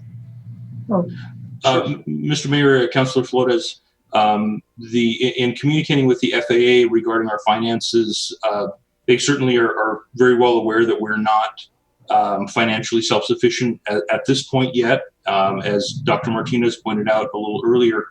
And as we move forward, we better refine the way that we report to them. We are not out of any compliance at all with them at this point, nor do we intend to be. And so this is just a further refinement of how we're reporting, how we're tracking. We've never been up for any audit by the FAA or any of those issues. But this, as has been pointed out, we are receiving income, and we hope to see that income increase in the near future. And so as we move forward, it just makes the auditing, the tracking, all of that much easier to follow and to report to the FAA as we move forward. So it's really a refinement of how we've been doing things. As has already been pointed out, we're in compliance. We don't have any financial findings, so we're in a good position. Yeah, thank you, Mr. Hume. And yes, I know we're in good position. And since you became the manager, was it almost 2 years ago now? Has it been that long? Anyway, two and a half, yeah. Is it? Wow, time flies. So, yeah, we've actually gotten excellent reports from the FAA, and I don't think that had happened in quite a long time. And of course, because I'm an ex officio member of the board, I'm just concerned and just want to make sure that that we never come as close as we did 2-3 summers ago to losing certification by the FAA as an airport, international airport with a international trade zone, no less. So it's very important that we preserve that. So thank you very much, Ms. Demouche, for what you're doing. Thank you, Dr. Martinez. Thank you, Mr. Hume, for answering my questions. And then I also wanted to thank Ms. Demouche. Thank you so much for listening to the city councilors when we were talking about the need for translators and interpreters. And I'm glad that you took in. Oh, you spoke with our ADA department. What does EDO stand for? Mr. Mayor, Council for us, it's EEO, Equal Opportunity. Oh, EEO. Oh, yeah, I'm very familiar with it. I apologize. I've got terrible allergies today, so I'm like. Oh, it's okay. We all have terrible fear of COVID, and we're still sort of kind of functioning. So, but no, thank you, Mr. Demouche. And so, my question there is, if EEO and ADA or doesn't matter if they're in the conjunctive or not, require a limited English plan. Why don't we have one, and why haven't we as a city council been aware of it, and we haven't seen it anywhere? And are we going to be in deep doo-doo with any of these agencies? So I think your words were that we do have one, but it needs to be updated. And it sounds like We have one, but we haven't been using it either. But you did say that we have vendors who provide all these services. So I do agree with you and concur with Mayor Pro Tem Gandara that we need to bring it to a work session to go over that, to review all of that, to know exactly what the law requires and exactly what we're going to be doing about it, how soon we can get to it. So thank you, Mr. Moosh. As always, it's a pleasure. I love being educated by you. Thank you, Councilor. So let's go ahead and go with David, you with your presentation, and then we'll open up for more questions after you make your presentation. David Cedillo, I'm sorry. There's a lot of Davids. If I say David, there's like 10 of them. We're all jumping at that, Mayor. Yeah, I know. So just line up. Right. Good afternoon, Mayor and Council. Hopefully you'll be able to see the presentation up on the screen at this point right now. Yes. Excellent. So before I get started, what I'd like to do is thank Council and the Mayor for proclaiming today, Monday, May 18th, as Custodial Workers Appreciation Day. They have staff here with the City of Las Cruces, the custodial staff, has really gone above and beyond the call of duty with helping, cleaning, sanitizing, as was mentioned in the proclamation. So before I start my presentation, I wanted to thank Council for that. Thank you very much. And now we'll go ahead and move into the presentation for the Capital Improvement Program of FY 2021. As Council is aware, the Capital Improvement Program is part of the city charter, and it is required through Article 5, Section 5.50. This requires the city manager to prepare, as part of the budget, a 5-year capital improvement program. It's also required by the DFA in advance for legislative appropriations. It's also required for us to gain grants and loans as part of that as well too. And as we have all seen, that is also part of our peak strategic plan, both council and departments. As an overview, this CIP is a 6-year program that goes from FY 2021 through FY 2026. You will notice here that in the funded column, that is the funded capital improvements, that will be the current fiscal year that we're proposing of FY 21. The infrastructure capital improvements plan is noted the next 5 years from FY 22 to FY 26. Now these projects are in outer years as they are not funded.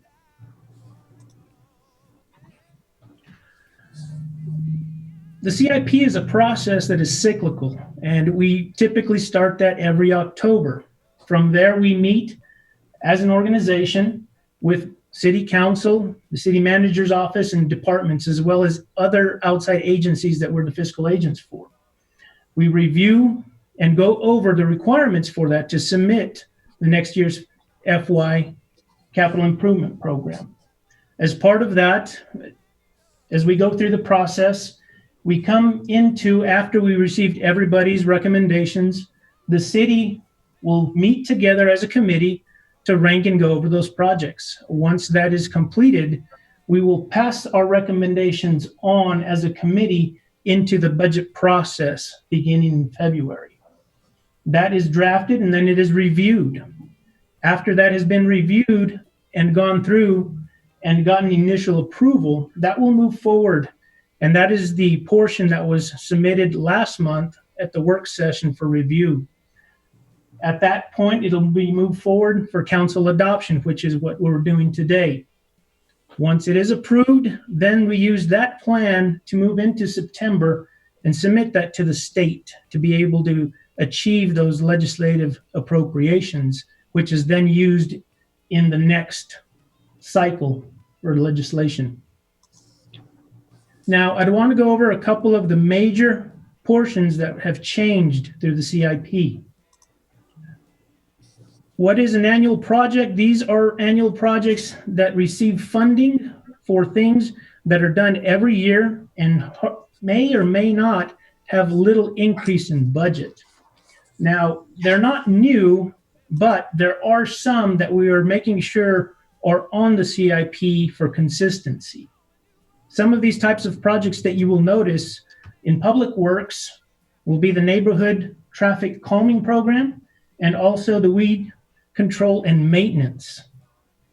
Other examples in utilities would be the gas building, solid waste, wastewater building, and water building improvements. Now, it also has another change for how we report legislative appropriations.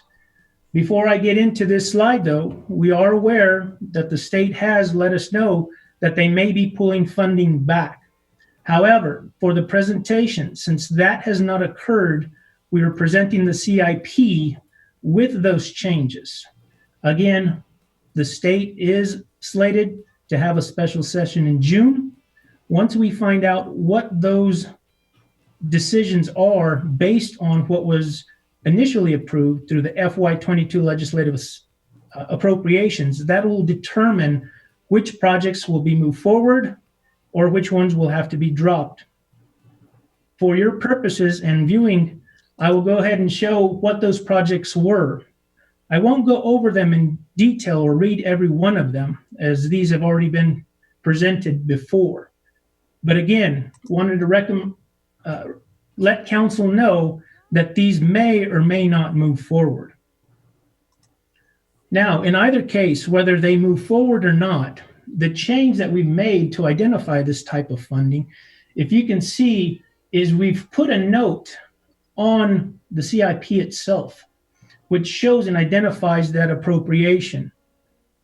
And what you will notice is the funding that was appropriated is out in the next fiscal year of FY22. Now, again, once we understand or we are notified of which projects will move forward, once we receive those monies, that appropriation will be moved into the funded column through a CIP amendment at another council meeting.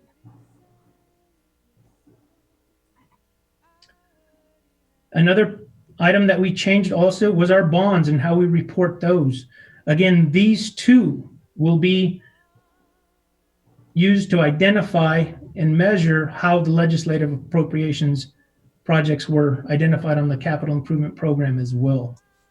Some of these that you will see are part of 3 different types of bonds. One that you will see in a presentation later on, which is the state's shared gross receipts tax or facilities bond tax, flood control bond, and our street maintenance bond.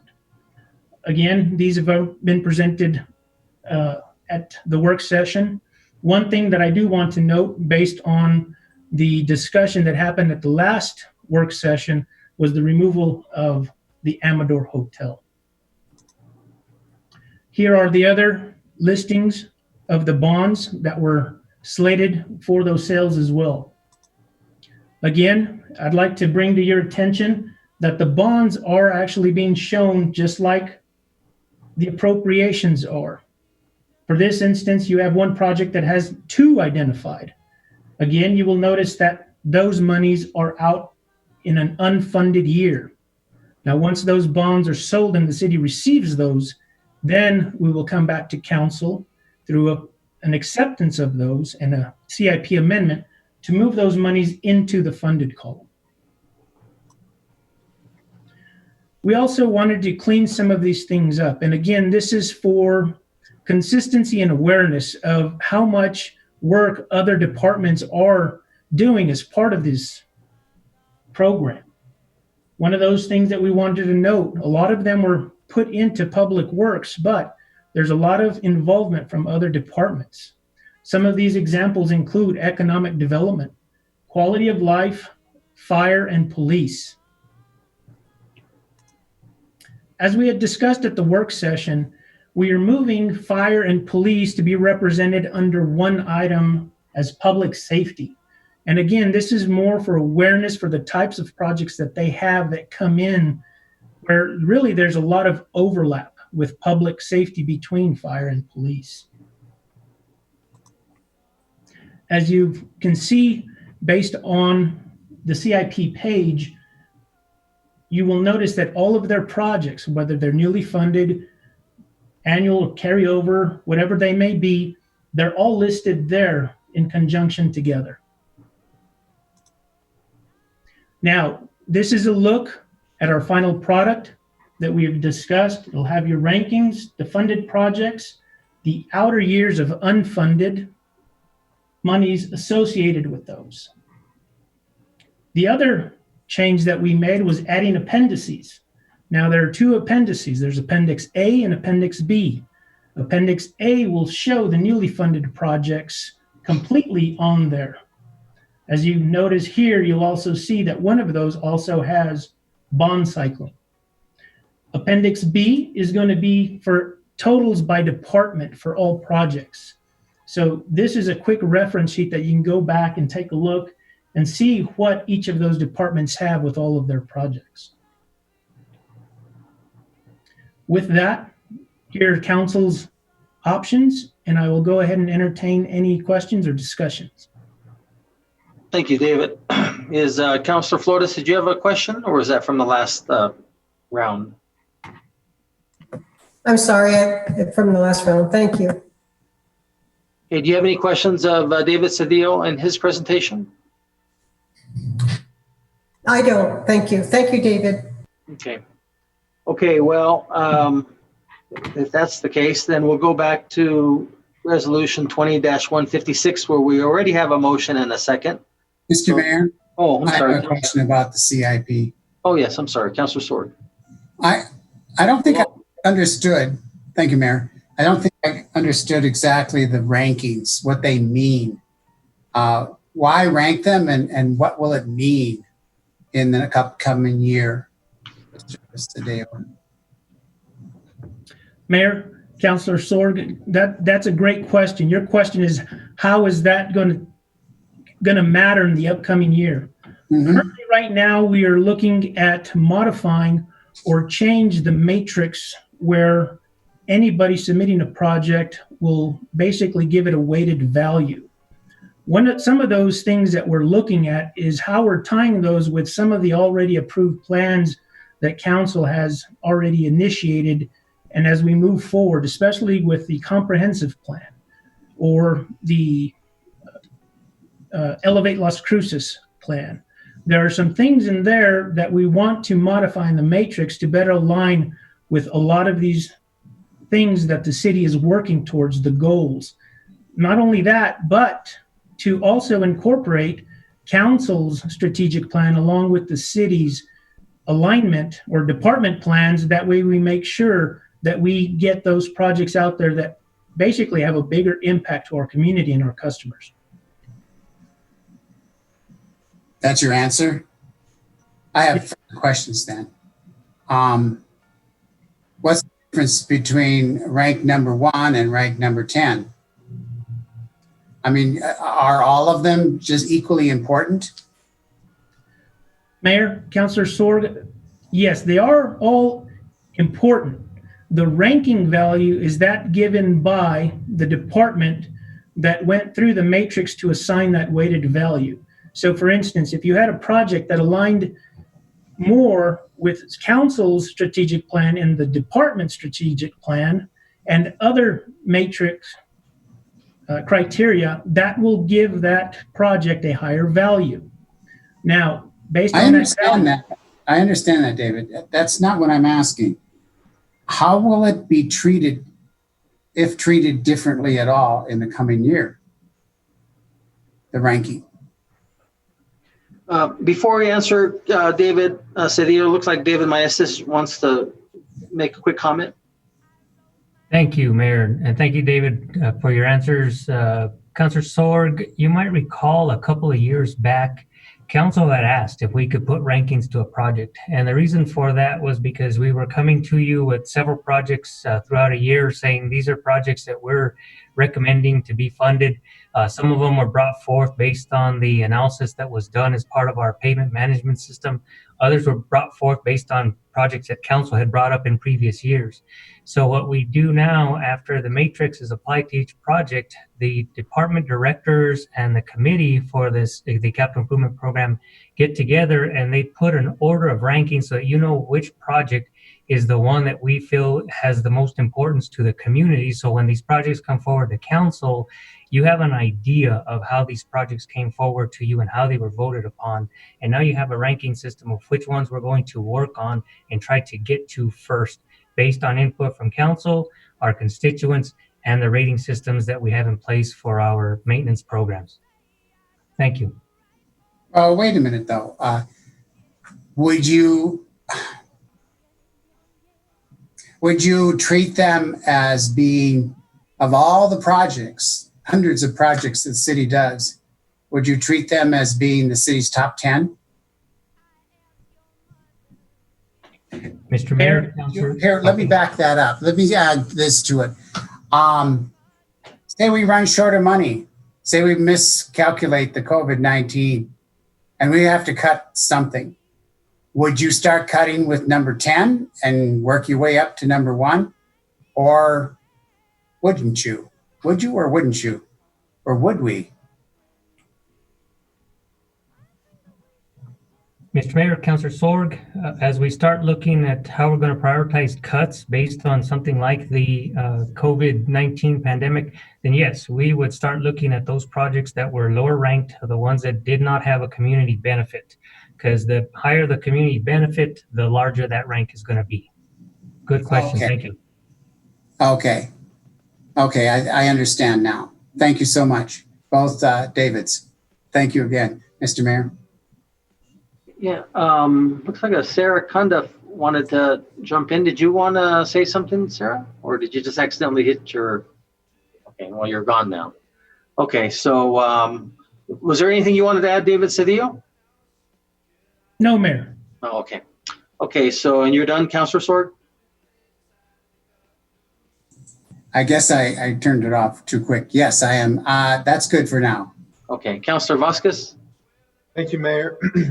Thank you, Mr. Cedillo and Mr. Maestas for working with council over the last several years to get a CIP list, an ICIP list that more closely reflects both what we'd like to see in our districts, but I think what the public is able to actually benefit from. And so I know we've talked about this at several different meetings, including some budget retreats in the past, about developing the ranking system that that more closely reflects what the priorities are, both of the council, of each department, and then what benefits people with actual on the ground projects. And so I do recall us having that discussion, do understand how that works. One thing that might be helpful for me in the future, you know, I think that my first year on the council, I tried to develop a narrative for my constituents about what we were able to get done for District 3 in that first year. And I found myself both going through the ICIP list, CIP list, but also council packets, right, to see what in my district, things that I had pushed for, but also things that had already been in the queue in terms of projects that were completed, to kind of give my constituents a comprehensive view of what we did in District 3 that year. I don't know if it's possible to do that with ICIP or CIP projects. I do know that you have the online portal, the online website where you can look at ICIP projects by district. But in terms of these particular presentations, might be helpful to break them down that way in the future. You know, but the website's a really useful tool, but just in terms of these presentations, as we approve the ICIP and the budget each year, I think might be beneficial for each councilor to be able to run down a list of projects in their district just to see, to be able to communicate effectively with constituents about what's happening 1 year out, 2 years out, that kind of thing, if it's not too much trouble. But other than that, I know you guys have worked really hard on this, and I don't have any particular changes to offer at this point. Just wanted to make that comment. Thank you. All right, thank you, Councilor Vasquez. Okay, so if there's nothing further, there is a motion and a second on Resolution 20-156. So if there's nothing further, Christine? This is on the motion to approve Resolution 20-156. Councilor Beta. You know what, she had to leave, so she's gonna, yeah, there was a emergency in the family. Thank you. Councilor Vasquez? Yes. Councilor Bencomo? Yes. Councilor Sorg? Yes. Councilor Flores?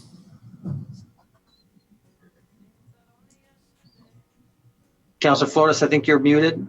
Oh, I said yes, and I waved at Christine.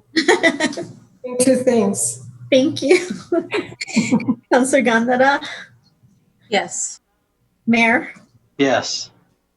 Yeah, Councilor Flores, I don't think we have that in our code yet, that a waive constitutes as a yes, but we can always incorporate it later.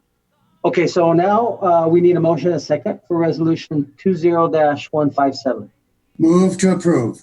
Second.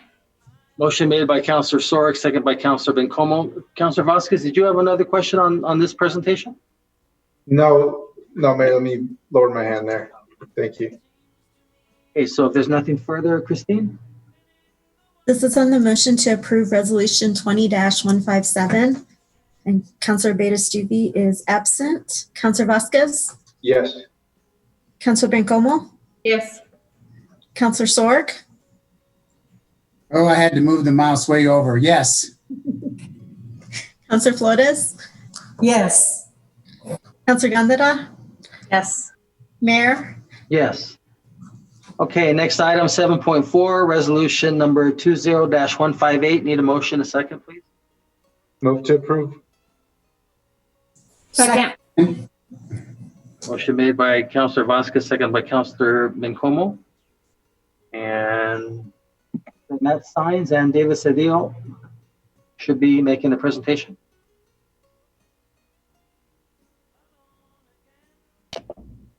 Okay, how about one of you making it? Let me get my presentation going here.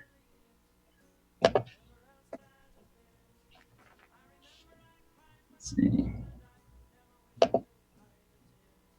I'm having a little difficulty here.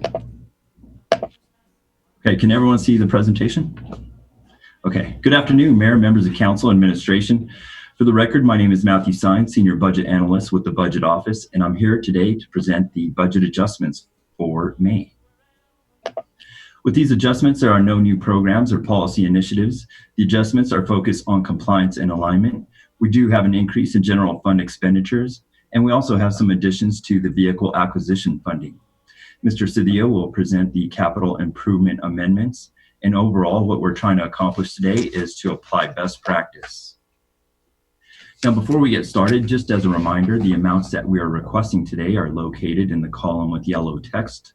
Also, the amounts are indicated with E for expense, R for revenue, and T for transfer. So let's go ahead and get started. From the general fund, legal is requesting a total of $232,000, which $32,000 is for Stevens Law LLC, and they provide legal services for regulatory matters to the city. They're also requesting $200,000 for pending litigations through the end of the fiscal year. Fund 2303, Fire, is reducing both revenues and expenditures by $680, and this is to reconcile the New Mexico Department of Health Emergency Services Fund award. They originally anticipated to receive a slightly higher amount. Fund 2421, Muni Court, is requesting to budget both revenues and expenditures of $8,800 for DWI fines and fees. These fees will be passed on to the state of New Mexico. Fund 3288, Treasury Services, is transferring $681 from Capital Fund 4226, and this is to close out the 2014 GRT Streets projects. Fund 3617, Treasury Services, is transferring $26,548 from Capital Fund 4613, and this is to close out the NMFA VFA loan. The loan proceeds were used to purchase several police units. Fund 3633, Treasury Services, is transferring $126,000 from Capital Fund 4613, and this is to close out the 2018 NMFA fire loan. The proceeds from this loan were used to purchase a fire apparatus. Fund 5510, Utilities, is requesting $750,000 as a continuation for the pre-1965 landfill cleanup. Fund 5920, Transit, is budgeting both revenues and expenditures of $11,425 for an insurance settlement that was received for a bus shelter that was damaged on Roadrunner Parkway.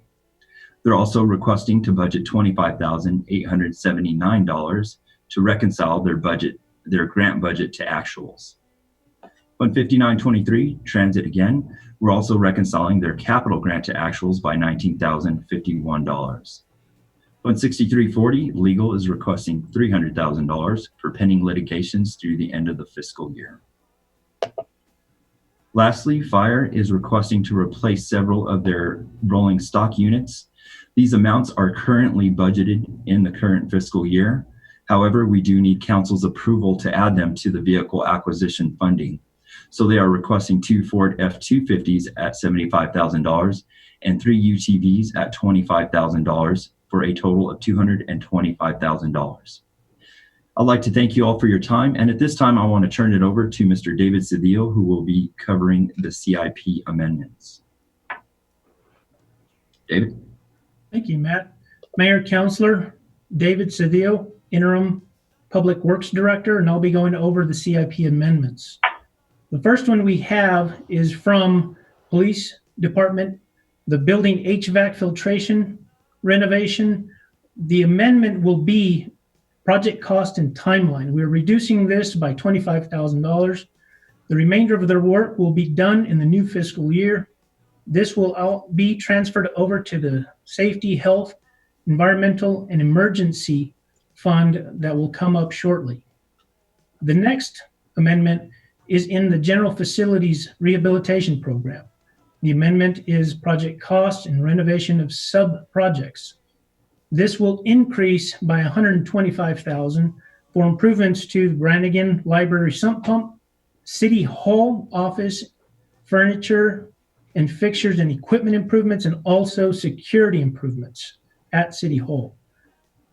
Next, you have the HVAC upgrade program with the amendment of project costs. This is where the decrease comes from in the amount of $125,000, which will be moved into the general facilities rehab. This fund had HVAC work that was completed and others that will be transferred over to the IGA. Next, Matt.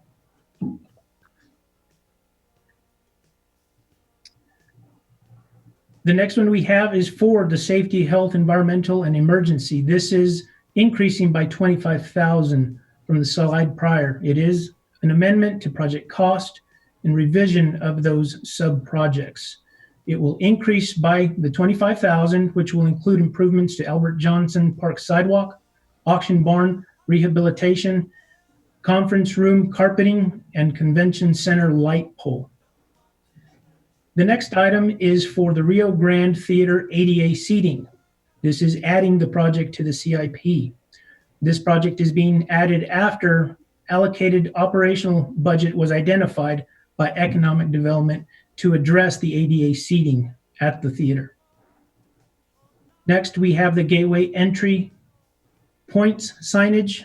We're revising the sub-projects.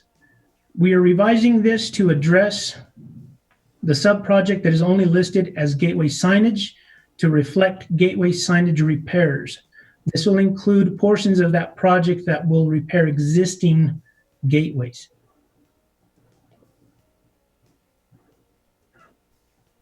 Now we have council options, and both Matt and I will be available for any discussion. Thank you, David. Any questions or comments from David? Okay, seeing none.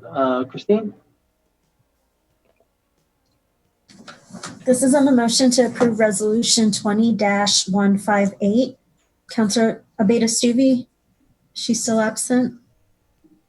Yes, I think she's going to be gone the rest of the day. Okay. Councilor Vasquez, Yes.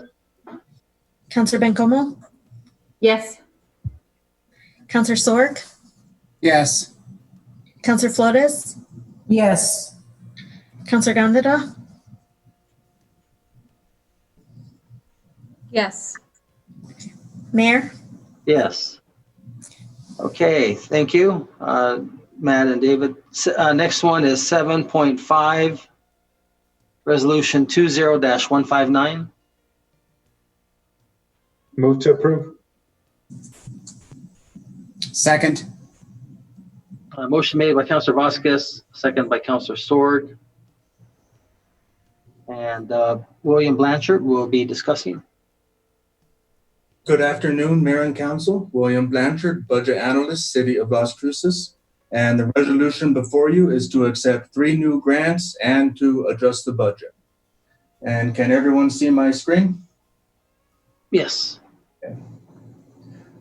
Parks and Recreation has been awarded the fiscal year 2020 Youth Conservation Corps Program Grant in the amount of $129,684. There is no cash match requirement. However, there is an in-kind match of $13,360, of which $10,000 will come out of the general fund and $3,360 will come out of the water acquisition fund. The in-kind match is already budgeted in these funds. This grant will provide funding to hire 13 youth workers for the Parks and Recreation Department to continue the Youth Conservation Corps program of water audits at city fields and parks, with a new component to develop and install wall murals throughout the city on city property. Next, police has been awarded the New Mexico Public Safety Department Federal Sexual Assault Kit Initiative fiscal year 2020 grant in the amount of $28,000. There is no match requirement for this grant. This grant will provide funding to have law enforcement work to investigate the 14 cases with CODIS, which is the Combined DNA Index System, hits from the sexual assault kits submitted and tested under the 2016 Sexual Assault Kit Initiative. Lastly, Quality of Life is accepting the non-metro area Agency on Aging Families First Coronavirus Relief Act Senior Program Funding Grant.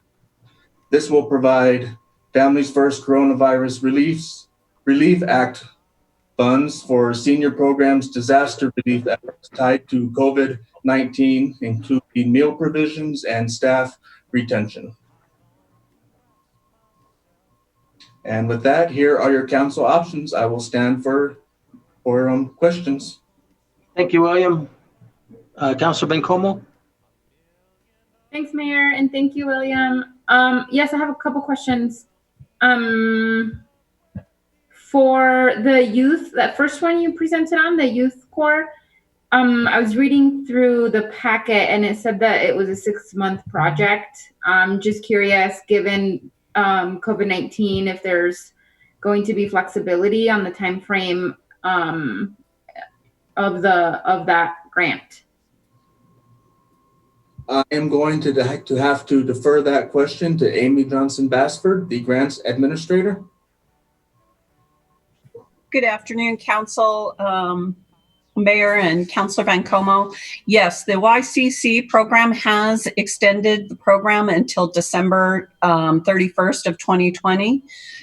We are in the process currently of hiring the youth for the water audit program that will take place over the summer. They are considering these critical projects because they are under construction programs, basically.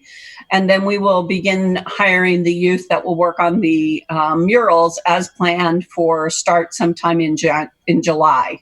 And then they can carry both of the programs through till the end of December if necessary. Okay, that's helpful. And then I imagine that they're that they're projects not necessarily around a whole lot of people then. Right. Thank you, Mayor and Councilor Bencomo. Yes, they're small groups of youth, and they generally have one facilitator with them at a time. And so the YCC has provided guidance that they can be in groups of 4. And so our first project for the water audits, there will be 2 groups of 4, so a total of 8 youth plus a facilitator that will monitor both groups. And then the mural project is a group of 5, and those can be split into smaller groups to work on the various murals that are planned. Great. That's great to hear. I look forward to hearing about how those go. Thank you.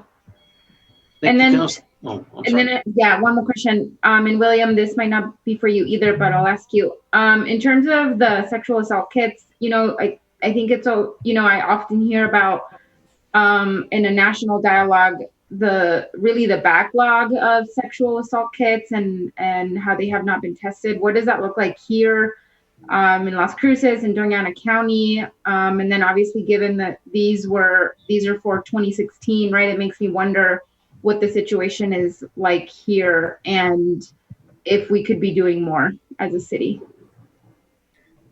Mr. Mayor, Chief Gallagher, Las Cruces Police Department here. I have also on the meeting to get into the specifics, Lieutenant Edgar Rosa, commander of the Criminal Investigations Division, but I can tell you that the police department is in compliance with sending all of our sexual assault kits to forensic examination within 30 days as per state statute. This grant will allow us additional funding to investigate those that we've received hits on as a result of forwarding them to the CODIS system. In other words, if we need to go somewhere and interrogate somebody or conduct an interview or do some overtime to do this investigation, that's what this grant is for. Any more specifics, I can bring Lieutenant Rosa on board to answer those if you have any more questions. I don't think so. I don't. I'm sorry. I think I missed your title, Lieutenant Rosa. If you wanted to add anything else.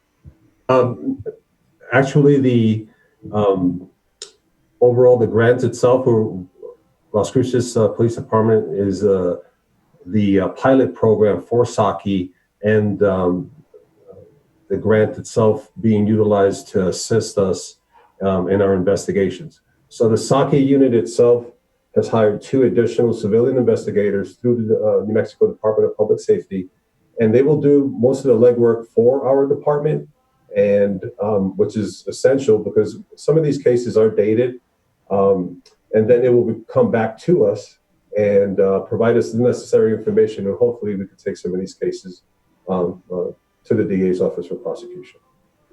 Yeah, that's super helpful to understand. Thank you so much for that. I'm glad you're able to do this work. Are these grants? So is this the first time you're receiving this, given that it's a pilot? That's correct. That is correct. Do you expect to keep receiving them? I would hope so. I know that this is the initiative, the overall SACI initiative was the main person behind it is Donna Richmond. I don't know if you're familiar with her. She was the former director of La Piñon Sexual Assault Agency here, and then she proceeded up through the state. And she was very instrumental in actually getting this initiative and turning this into basically a New Mexico state statute as far as the mandates of sexual assault survivor, sort of a bill of rights for them. So we do, we're at the forefront here. So I do expect and I do hope that we continue to get the assistance, because the state needs it, and as well as our department. Absolutely. Thanks, Lieutenant. Please let me know how I can support in these efforts. This is very an issue that's very important to me. So however I can support, and thank you for your work, and thanks, Chief Gallagher. That was it, Mayor. Okay, thank you. And for the record, that was Lieutenant Edgar Rosa speaking. So next we have Councilor Vasquez. Thank you, Mayor, and thank you, William. Some questions on the YCC projects. I'm not sure if you're able to pull up the screen again and share your screen and go back to the slide with the amounts and projects listed. Okay, thank you. So on these particular projects, I know that last year if not maybe 2 years in a row, the YCC program that the city has sponsored has been around the irrigation systems at the parks, maybe some of the water savings measures or water savings practices, and getting some of the youth to figure out how to identify where those savings are needed and then fit pipes and that kind of thing. Is that a continuation of the project that we're doing this year? Is that something we typically have done for a couple of years? Can I just get a little bit more information on that? I believe it is a continuation of the project, but if someone from Parks and Rec has more information, I would defer to them. Okay. Mr. Mayor? Yes. Kathy Matthews with Parks and Recreation. Yes, this is a continuation of our previous project from last year. Last year, the YCC program conducted audits on the sports fields at Hadley Avenue Recreation Center or Recreation Complex and Apodaca Park, and we'll be conducting those same audits again this summer as well. We've made a number of improvements to the irrigation systems, and we're in the process of installing new controllers at those fields as well. And so these audits will enable us to document the improvements that are realized by making those kinds of investments in our irrigation system. Thank you, Ms. Matthews. Do you know, so the YCC youth who participate in this program get a stipend, is that right? Is it an hourly or a daily wage that they get? Mr. Mayor, Councilor Vasquez, the youth who participate in the program receive an hourly wage. They start out at $10.70 per hour. And when they've completed serving a certain number of hours under any YCC program through the state, they are eligible then to receive stipends towards either their education or cash stipends that they can spend however they see fit once they've completed a certain number of hours working in a YCC program. Thank you, Ms. Matthews. And then in the past, when the city has applied for YCC programs, do you have examples of maybe a couple of other things that they've done as part of the partnership there? Yes, Mr. Mayor, Councilor Vasquez, the YCC program has worked with the city in a number of occasions, planting trees and doing various and sundry other projects. I believe they have painted murals as well in the past, although I'm a little unsure about that. But part of this year's program also will, a different group of YCC participants will also be painting murals throughout the city. Okay. And then in terms of the potential career track for youth who participate in these activities, do you get participants who are interested in this particular type of activity? I guess in this case, it would be like water conservation or water in general, or do you just have applicants that get matched up regardless of what program the city is running that year? Mr. Mayor, Councilor Vasquez, we, through the interview process, try to select candidates who are interested in environmental kinds of programs, environmental kinds of career tracks and the like, because that is the purpose of the YCC. That said, we don't eliminate candidates if they don't, express that that's their desired career track.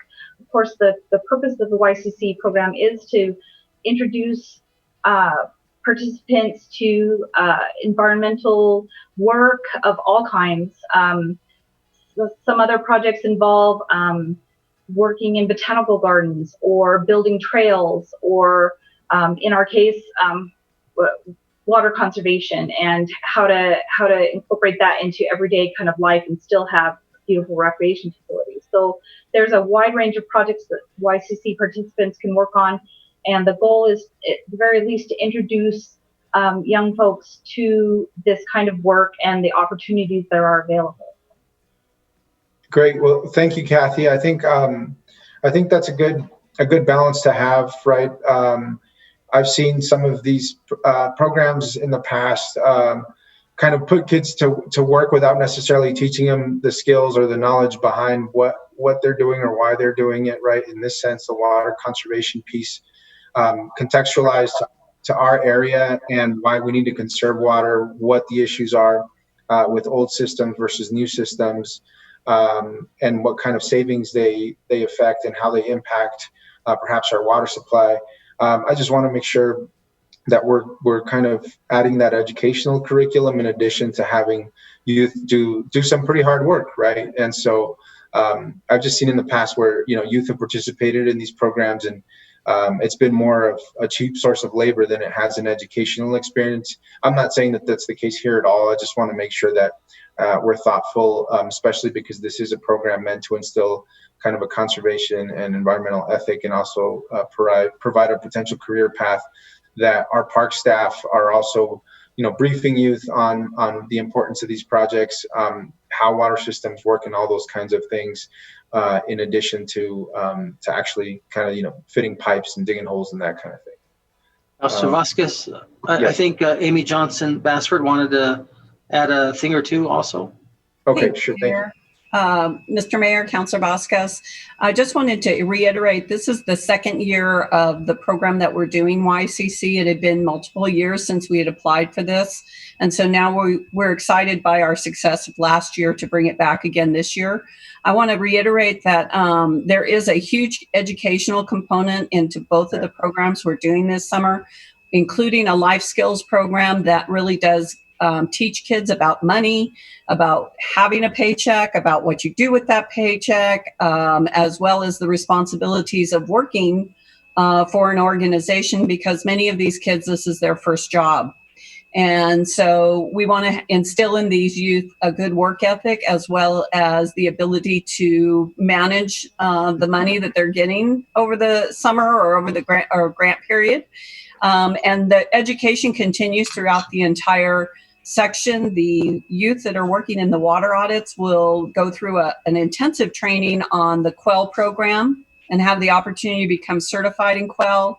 The youth that are working in the art mural project will have received some educational programming on public art, how public art is chosen and implemented, and then have the opportunity to obviously do some public art themselves. And we like to try and come back to you about midsummer. This year it may be a little later with the kids to present what they've been able to accomplish. And that is also a good experience for them to see how a city works, what city council is like, and what it's like to do presentations to large groups of people. Even if it may be through Zoom. But I just want to reiterate, there is a great deal of education we've implemented into the program, and Parks and Utilities did a fabulous job last year on working with these youth. That's terrific, Amy. That makes me incredibly proud of the work that we do in partnership with YCC and the state on this. Thank you so much. I think this will be a great learning experience for these youth, and look forward to meeting them hopefully later this year. Thank you, Amy. Thank you, William. Thank you, Councilor Vasquez, Amy, and Kathy Matthews. Looks like Councilor Flores has a comment. Thank you so much for your presentations, Kathy and Amy, and for your questions, Gabe, Councilor Vasquez. What was going through my mind, the very same questions that Councilor Vasquez was asking, and I'm very happy that you stepped in, Amy, about the education component and life skills and money management and the work ethic. And I know that it's very important for any human being to feel useful, to feel that he or she is working, and to see that there's something beyond the very immediate, even though it's hard for a lot of youth, just because it's a function of how the brain develops. But insofar as anticipating or maybe be able to plan. But so I think the recognition component, because that was one of my questions, is there any recognition? Then you did mention that this is the second year and it's building on last year's success. And I hope that this program is around for a long time. So the recognition component, I think, is fantastic. It's necessary. And when you come to that, I'd like to, Jamie Rickman and I, along with some community people, worked on, what was it? Know Your Government, a day in government or something with LCPS. So in terms of the nuts and bolts, of course, Jamie would be a resource in that regard, in terms of the recognition. And as far, in terms of, the recognition or them knowing how city government works. And then the other is tracking. Is there any way that we could, without coming in like Big Brother, and Big Brother is in 1984, but somehow see where our kids are who go through these programs, how they progress in life, or maybe just a voluntary way of just keeping in touch with them? Has that ever been thought about, Amy, that you know of, or Kathy, that you know? I think Amy had her hand up, so talk about good timing. Great. Thank you.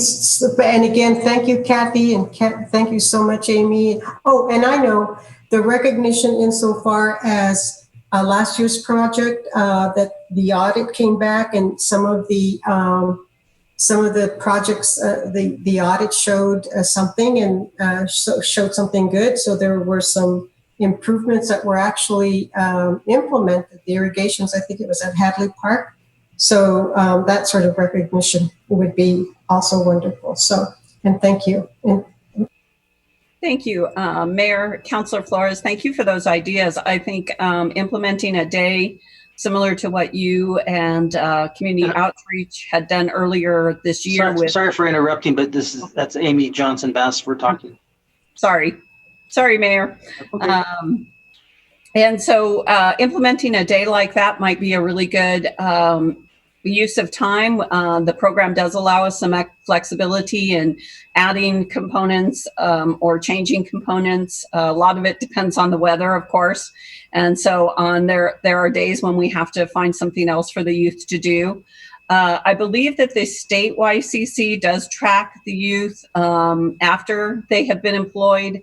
But it is also a great idea for us to maybe bring back those youth that we had previously for a recognition as they have moved on through school and through other career options, that we might bring them back for some kind of recognition or some kind of interaction with the youth that we're hiring for this summer.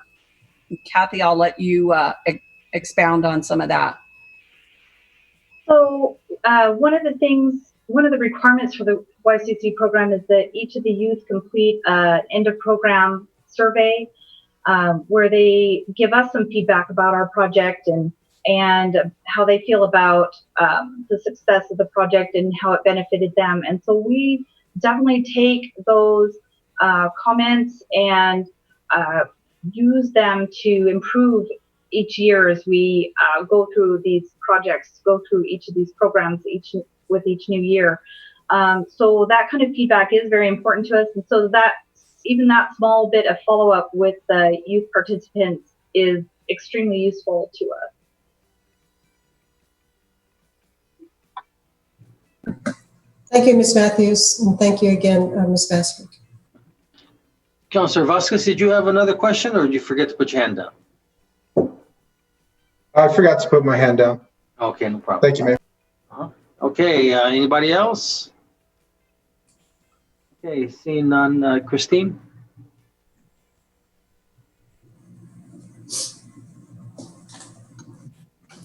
This is on the motion to approve Resolution 20-159. Councilor Abeyta-Stuvey is absent. Councilor Vasquez? Yes. Councilor Bencomo? Yes.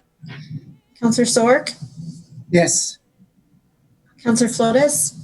Yes. Councilor Granada? Yes. Mayor? Yes. Okay, next item, 7.6, Council Bill number 20-033, ordinance number 2925. Need a motion and a second? Move to approve. Second. Okay, thank you.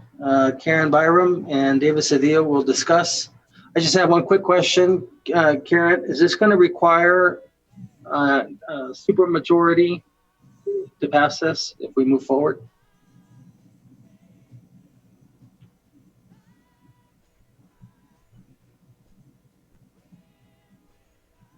Or Eric Harrigan can speak, or... Good afternoon, Mayor. Let me see if I can. Or Catherine. I can fix this. Good afternoon, Mayor and council members. Catherine McKinney with the Model Sperling firm, your bond counsel. Yes, it will require a supermajority. Okay, the reason why I ask is because we're missing one council member. So that means that every single one of us would have to be in support of this, because it has to be a 6-0, at least 6 votes. That's a supermajority. So I just wanted to bring that out. Thank you. So, you know, if we don't move in that direction, then we may want to table it. But well, I'm sure you guys will be fine. But anyways, Karen, did you have something you want? Oh, that's right. You're going to speak. You're going to make the presentation. Thank you, Catherine McKinney.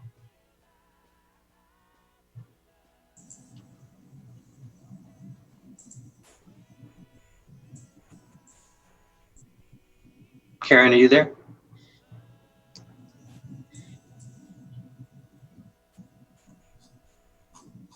Karen Byram, are you there? Karen, this is David. You might be on mute. No? Who's on mute? Karen Byram. No, Karen Byram. Oh, and then someone has to text her.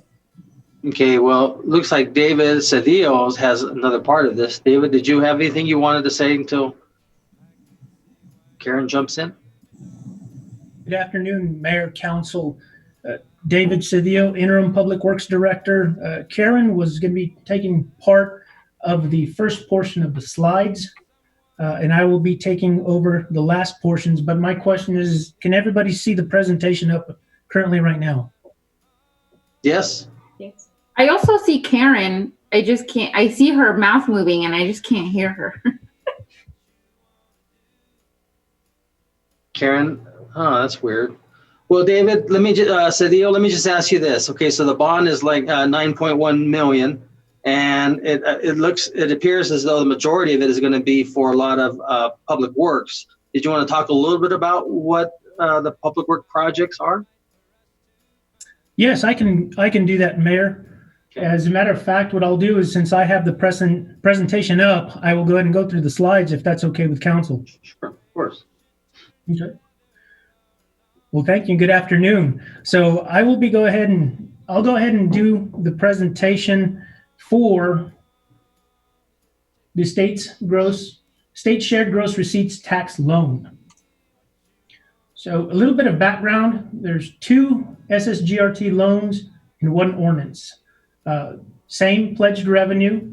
This is through the New Mexico Finance Authority, which offers lower cost financing. The city has debt cycling program for facilities projects. Now, this does provide consistent funding and maintains the level of predictable payments that we will have over time. The Public Works Department, this is for another portion of the bond. This is for the IGA. The department has hired Johnson Controls, Inc. for an investment grade audit and potential energy savings contract. The contract is feasible with the current interest rates. These have been reviewed by the city municipal advisor. The debt would finance the improvements, and the energy savings are guaranteed to pay for the debt. Now, for the loan details for Series 2020A, this is for the facilities. Now, the last cycling was done in 2017. The par amount is 9.1 million. Maturity will have a date no later than June 1st of 2033. The interest rate is less than 12%, and NMFA fees less than 1% of the loan principal. Now, that is for the buildings and major repairs of those projects. The details for Series 2020B, the Energy Savings Loan Program, is a par amount of 9.2 million. Again, the maturity date for this project is June 1st, 2042, with the interest rate less than 12% and the NMFA loan less than 1% on the principal. Here is a list of the projects and facilities that was presented and are presented here again. There is the sidewalk gaps as part of the active transportation plan in the amount of $175,000. Okay. I'm sorry, Mayor and Council, I'm having technical difficulties with viewing screens, but it looks like well, no, there it goes again.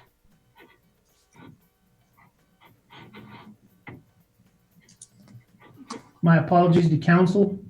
Well, I want to get to the. See if these things start to come up again. Is everybody still seeing the presentation on their screen? No, it's all white now.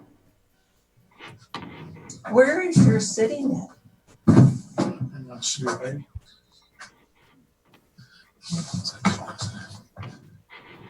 Mr. Cedillo, I don't think finance realized that you were already in the presentation and Karen's trying to take over now. Okay. She's working from Alfredo's desk.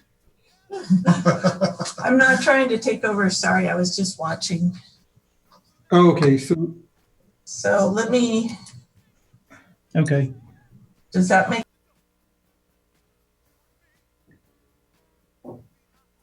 Cedillo, There I you think go. Go back to where you were.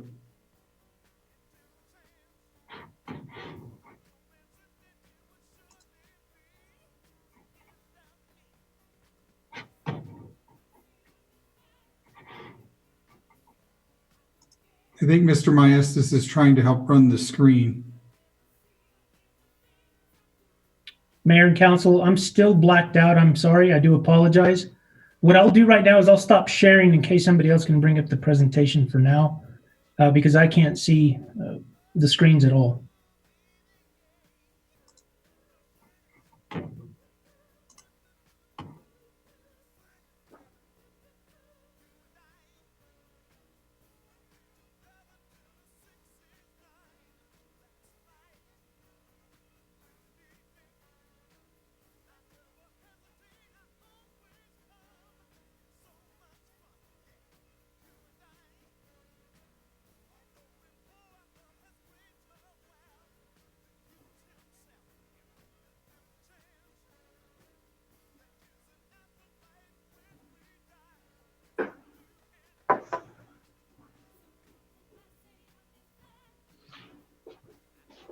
So, David Cedillo, you have the information there in front of you? I do, Mayor. Yeah, if you want to just tell us what the amounts are and what the projects are, you know, we can just jot them down, and if they have any questions, we can go back and answer your questions. So if you want to do that while they're working on trying to get the screen up. Yes, sir. I will go ahead and continue. As I started, there was a sidewalk gaps, the active transportation plan. David, do you mind when you say, can you start off with the amount and then what the actual project is, please? Yes, Mayor. Okay. First project in the amount of $175,000 would be the active transportation plan sidewalk gaps. Second, in the amount of $500,000, the Chandler tank. Third, in the amount of $5 million, the Municipal Services Center Transit. The next one, in the amount of $800,000, be a traffic signal at Sonoma Ranch Boulevard, North Rice Drive. Another traffic signal in the amount of $500,000 will be at Roadrunner Parkway in Sonoma Ranch, Sonora Springs. And then the next project has 3 sub-projects. This is for parking lot and ADA improvements. The first being in the amount of $650,000 for the BMX track parking lot and ADA, in the amount of $1,275,000. Pause Ballpark parking lot, And lastly, in the amount of $200,000, the Tony Gomez parking lot. There's also a debt cost of $80,000, which brings the total to $9,180,000. I don't know if you see it now, David Cedillo, but we can see the screen, so that's good. Excellent. With those amounts. Next. Okay, so looks like Councilor Flores is making out like a bandit with a couple of traffic signals in her district. A lot of stuff happening in her district. Now, we do have the other projects listing that's incorporated in this with the IGA. Karen, are you able to advance the slide? No, I don't have control of this, I don't believe. Nope. David Cedillo, you're on slide 7. That's the next slide. He's pulled up slide 7. I think it's Mr. Maestas who's running the screen. Oh, excellent. Is council able to see that there? The energy savings projects in the amount of $3,475,000 will be for lighting improvements. Next project in the amount of $1,430,000, the energy management system, followed by in the amount of $2,430,000, the heating and cooling upgrades. Next will be in the amount of $2,115,000, the audit, energy, and construction. And we do have a cost savings or the rebate from that, from EPE, in the amount of $565,000. The debt cost is in the amount of $330,000, which brings the total to $9,215,000. Okay, now on these particular projects, David Cedillo, these are the ones that, and I always joke with him, he's from Colorado. He's the one I tell him he brings a checkbook that when we go out and do these bonds, that they're so confident that these upgrades that we're going to do is going to generate enough savings to literally pay for the debt service. So we get all this for the most part. And if we don't, they pay the difference. Mayor, you are correct. Councilor Vasquez, you have a question? I do. So on the energy savings project in particular, you mentioned, Mayor, that this is the Johnson Controls projects. Do we get an annual report from Johnson Controls on the energy savings on these categories that help us measure to see if we're actually meeting our goals with that particular contract? Mayor, Councilor Vasquez, we have mine with JCI and Eric Martin available for that, so I will go ahead and pass that on to them to answer that question. And you know what? That gentleman I was talking about, Harry Romine, is here. So good. So you want to hear from him, Councilor Vasquez? He's the one with the checkbook. I'd rather hear from staff first, if that's okay. And then I'm happy to hear from him. So which staff did you want to hear from?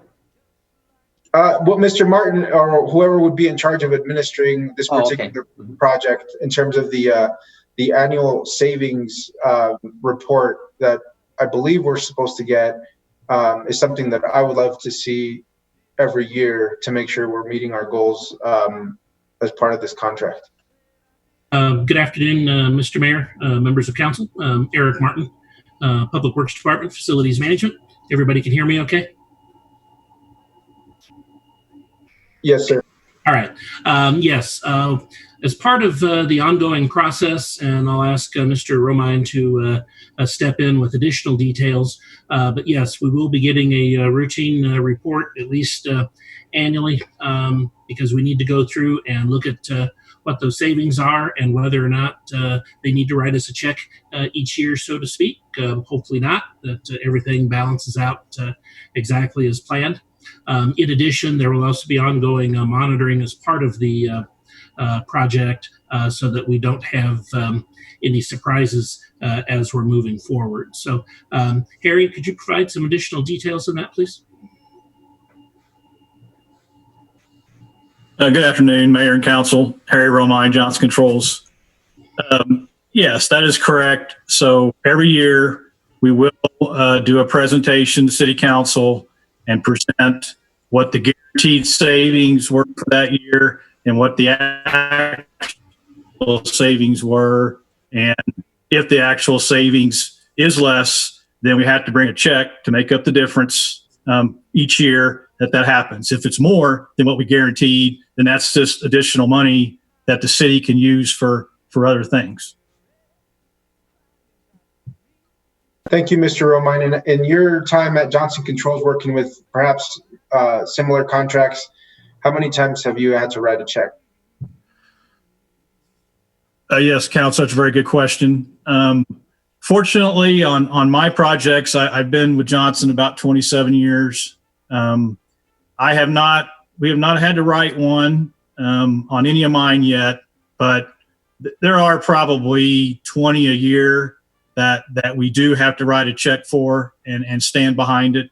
I tried to make sure on mine we're a little conservative with our guarantee so that we do come in over the actual. So, but we do have to write, I'd say 20 or 25 a year across the country.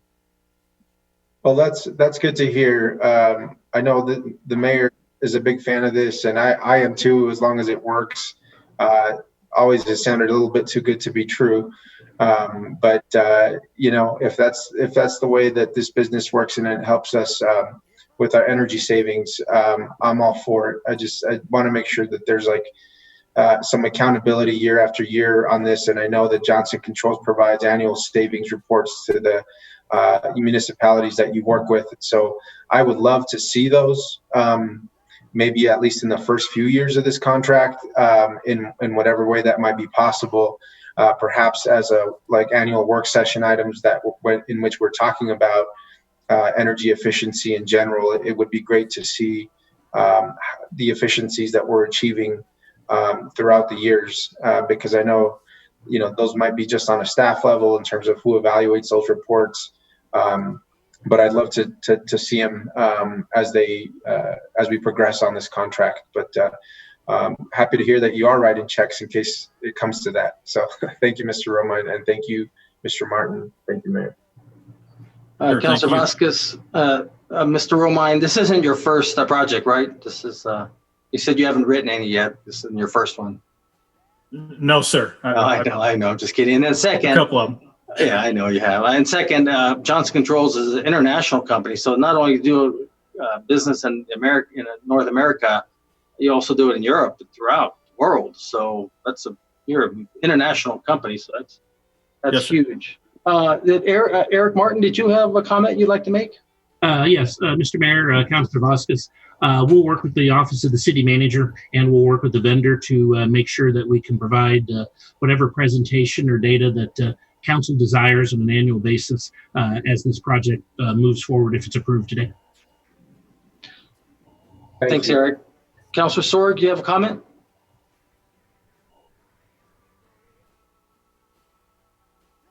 Councilor Sorg?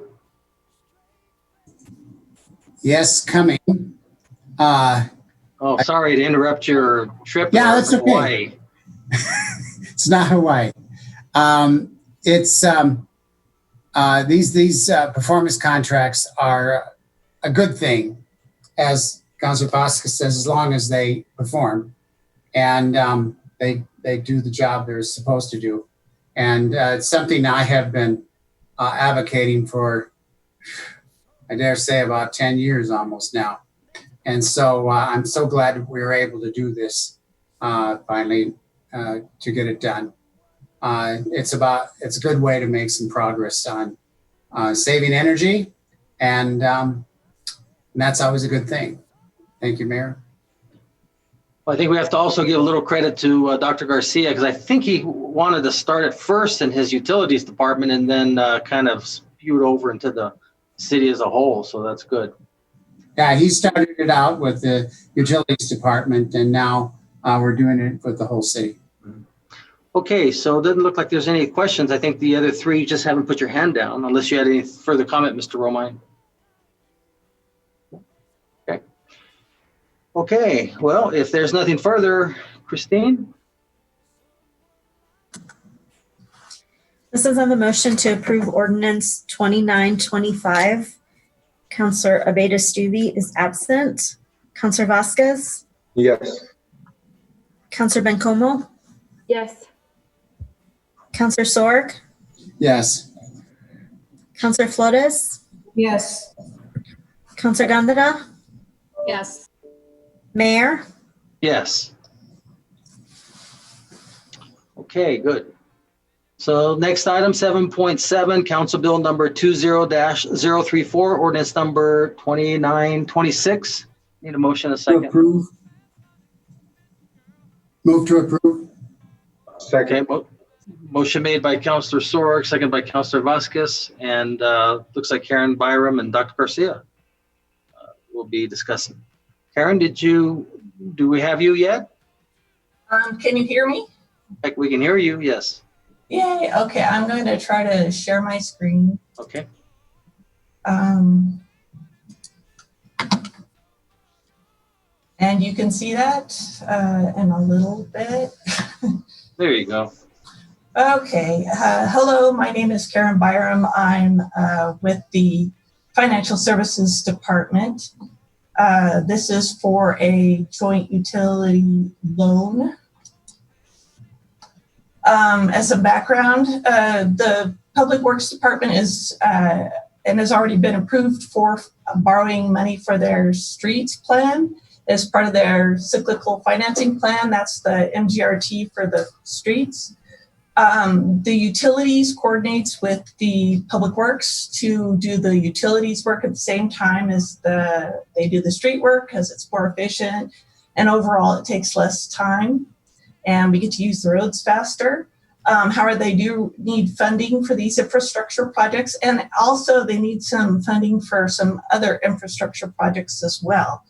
We are going through the New Mexico Finance Authority, or NMFA, because right now it's a much better financing mechanism with the upheaval in the markets, and it will get us a lower cost. Oops, sorry, how do I go backwards? You get the arrow left. Okay, some details of the loan, or actually bonds. These are going to be pledged with the net system revenues of the utilities, which is gas, water, and wastewater. It's on a superior loan or pledge, which means that all the ones that are on a superior pledge get paid first, then the ones that are on a subordinate pledge get paid after that. The ordinance is going to delegate authority to the interim city manager or his delegate based on the following parameters, and that the par amount will be no more than 15.1 million. It will not be maturing later than June 1 of 2043. The interest rate will be less than 12%, or in this case, probably a lot less. And the NMFA fee is less than 1% of the loan principal. And again, this is going to be for expanding and improving the utilities infrastructure. These projects, I don't know if Dr. Garcia wants to go over them, but I can sum them up. They're for the street utilities and rehabilitation projects, which is the water service line and roadway replacement, 4.7 million. Pump station rehabilitation, which is the Spruce Tank Booster Station well building and some equipment upgrade for $695,000. The wells 40, 64, and 72 improvements at 2.1 million. The Missouri tank and the elevated airport tank for 3.5 million. And some work at the waste treatment plant for 2.8 million, and that brings us to a total of 13.865 million. And here are your council options, and I or Dr. Garcia are available for questions. Thank you, Karen. Eric Martin, did you have a comment, or did you have your hand Did you just forget to put your hand down? No, okay. Well, anyone else? Looks like thanks for joining us, Councilor Stuvey. I hope everything worked out good. So, okay, if there's nothing further, then Christine? This is on the motion to approve ordinance 2926. Councilor Abeta Stuvey? Yes. Councilor Vasquez? Yes. Councilor Bencomo? Yes. Councilor Sorg? Yes. Councilor Flores? Yes. Councilor Gandara? Yes. Mayor? Yes.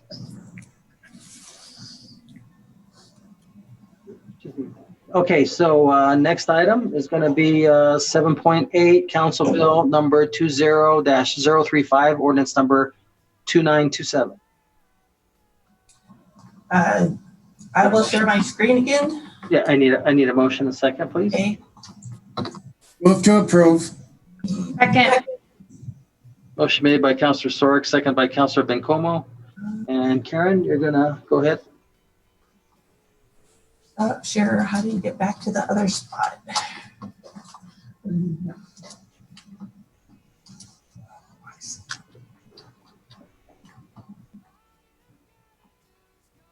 You got this, Karen. Can you see the regular screen or the presentation? Okay. Neither. Neither? No, we're just seeing a little snippet of you and looks like Alfredo in the back. Okay, yeah, it's not bringing it up either here.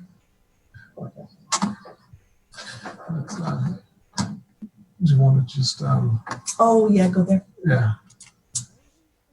Share, Yes. and then The which one do you have? 7.8. One. Is it okay? Well, what we can do probably is, looks like it's for joint utility system. So, Dr. Garcia, that's utility. So, Dr. Garcia, did you want to talk a little bit about what that's for? Yes, it's the wrong one. Why did it do that? I picked the right one. Yeah, Mr. Mayor, if you want me, I can start talking about this project. Yeah, I mean, it's pretty much the same process. It's just then the amount is 10.6 million, and just let us know what the money's going to be used for. And Yeah, this is our wastewater improvement project, Mr. Mayor. It parallels the water project we did a couple of years ago, and we're about to finish. There's approximately $6.4 million for wastewater energy improvements at the wastewater plants, some energy improvements throughout the utilities for $345,000, and some audit and engineering and construction costs of $2.6 million. So for a total of about $9.7 million. That also includes about $350,000 of debt issuance costs. This is a performance contract that is supposed to save us about $543,000 a year and pay the debt as with those savings. And Dr. Garcia, it looks like Karen got the PowerPoint presentation up, so I'm sure you see it. So yeah. Mm-hmm.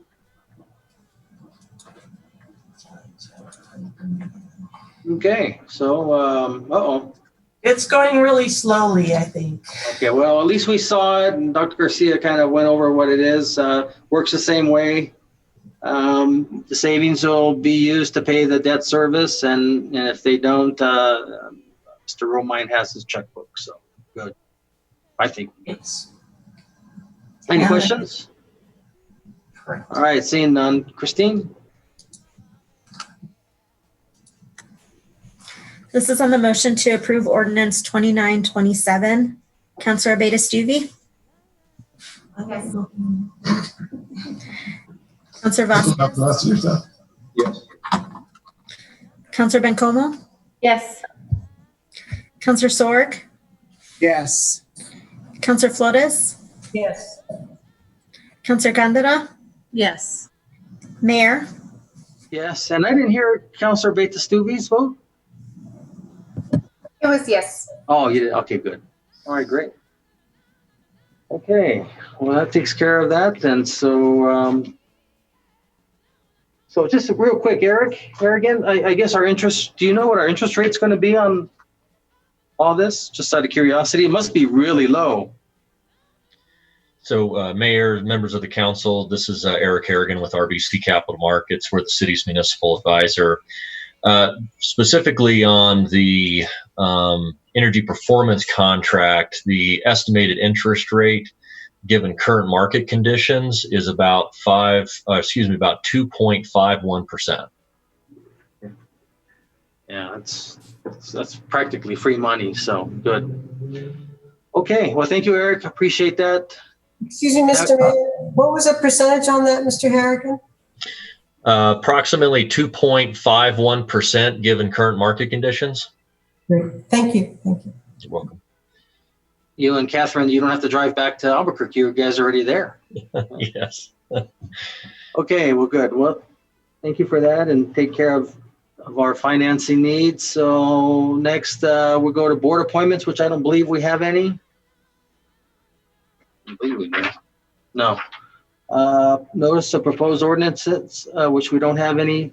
Council member board reports and comments. So one thing I just wanted to talk about briefly, and I was able to ask Larry Horan, our lobbyist, was, if you recall, during our budget presentation, we talked about how much gross receipts tax we bring in.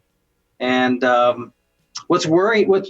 obviously what's going to change, I think, with COVID-19 and you're starting to see a lot of it now, is internet sales. So I asked Larry what, right now, I think just the state is getting their portion, and then they're divvying up based on population another amount. I think he told me 14 million.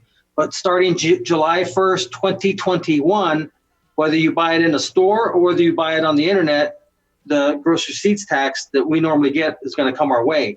Because if there's one thing that probably is going to change, you're going to see a lot more people using the internet to purchase goods and services. And so if we don't have that coming in, that's going to obviously hurt us, because that's how we get our money. So that was very important. So I'm glad that that is in place for next year.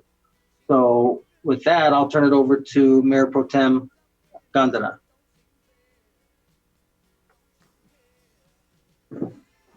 Thank you, Mayor. I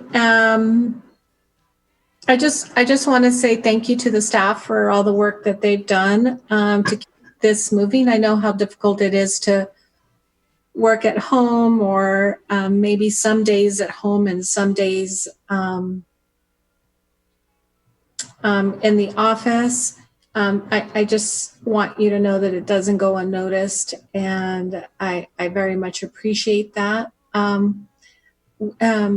also just want to check on the status of our committee here locally as it relates to economic, I don't know what we're calling it, economic committee. I think that we need to get a move on that, and I wasn't sure what the status is on that. Councilor, I think, Mayor Pro Tem, I think Barbara De Leon wants to jump in. You're talking about the Economic Recovery Council that Councilor Bencomo wanted to do here locally? Yes. Okay, Barbara, did you have an update on that? Yes, I did. Good afternoon, Mayor and Councilor Gondara. Just wanted to let you know that this will be discussed at this week's Economic Development PRC meeting, and it's also already slated to come to council for your special meeting this Friday to create the ad hoc committee with the structure that that you all gave us at the last discussion council meeting. Thanks, Barbara. So Barbara, does that mean that you have people already in place, or you've asked for people to be in place? No, ma'am.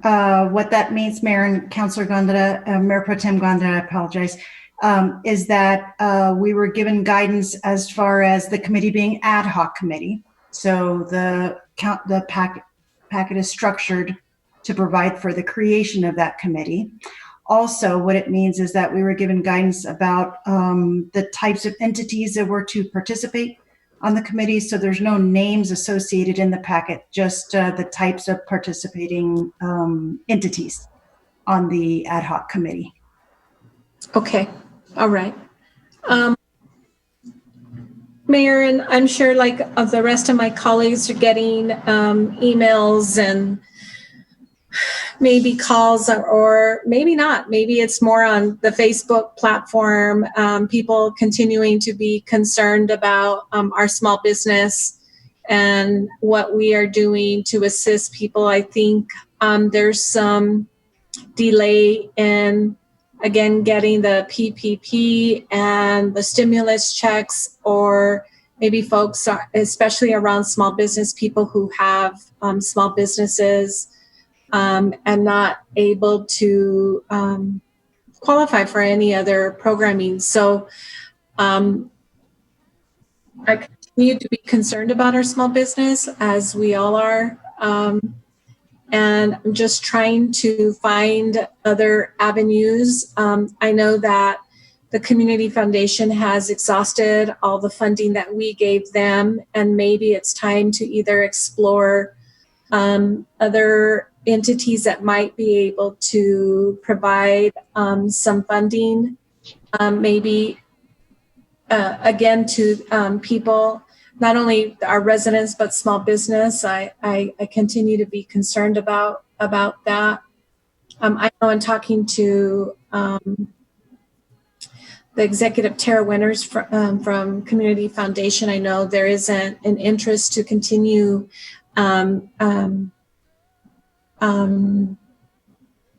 providing that service, if you will. So if we looked at doing another round, we'd have to look at another entity to do that. I also know that at our last Economic Development PRC meeting, Dr. Bayeras and Dr. Martinez spoke of a small business sort of stimulus program that I think was going to go to our attorney in terms of looking at that and how we can get that up and running very quickly, and just wanted to see if there is a status on that. Today I got a call from somebody that has an emergency with their parents in Albuquerque, and called today to get a test done at the Department of Health and or MMC, and was unable to get that test. And we just can't have that happening. We have to be able, I was a little stunned by it because Friday we were given quite a few assurances that we were going to get things running in terms of, up to 500 tests. I don't know if that was daily or weekly, but again, I know at least of one individual that went today and they were not offering any tests at either one of our sites. And so, again, it's frustrating. I feel like the South is forgotten, and it cannot be. Our people are determined. Anytime somebody wants to go to get a test, they should be able to get it here in our community.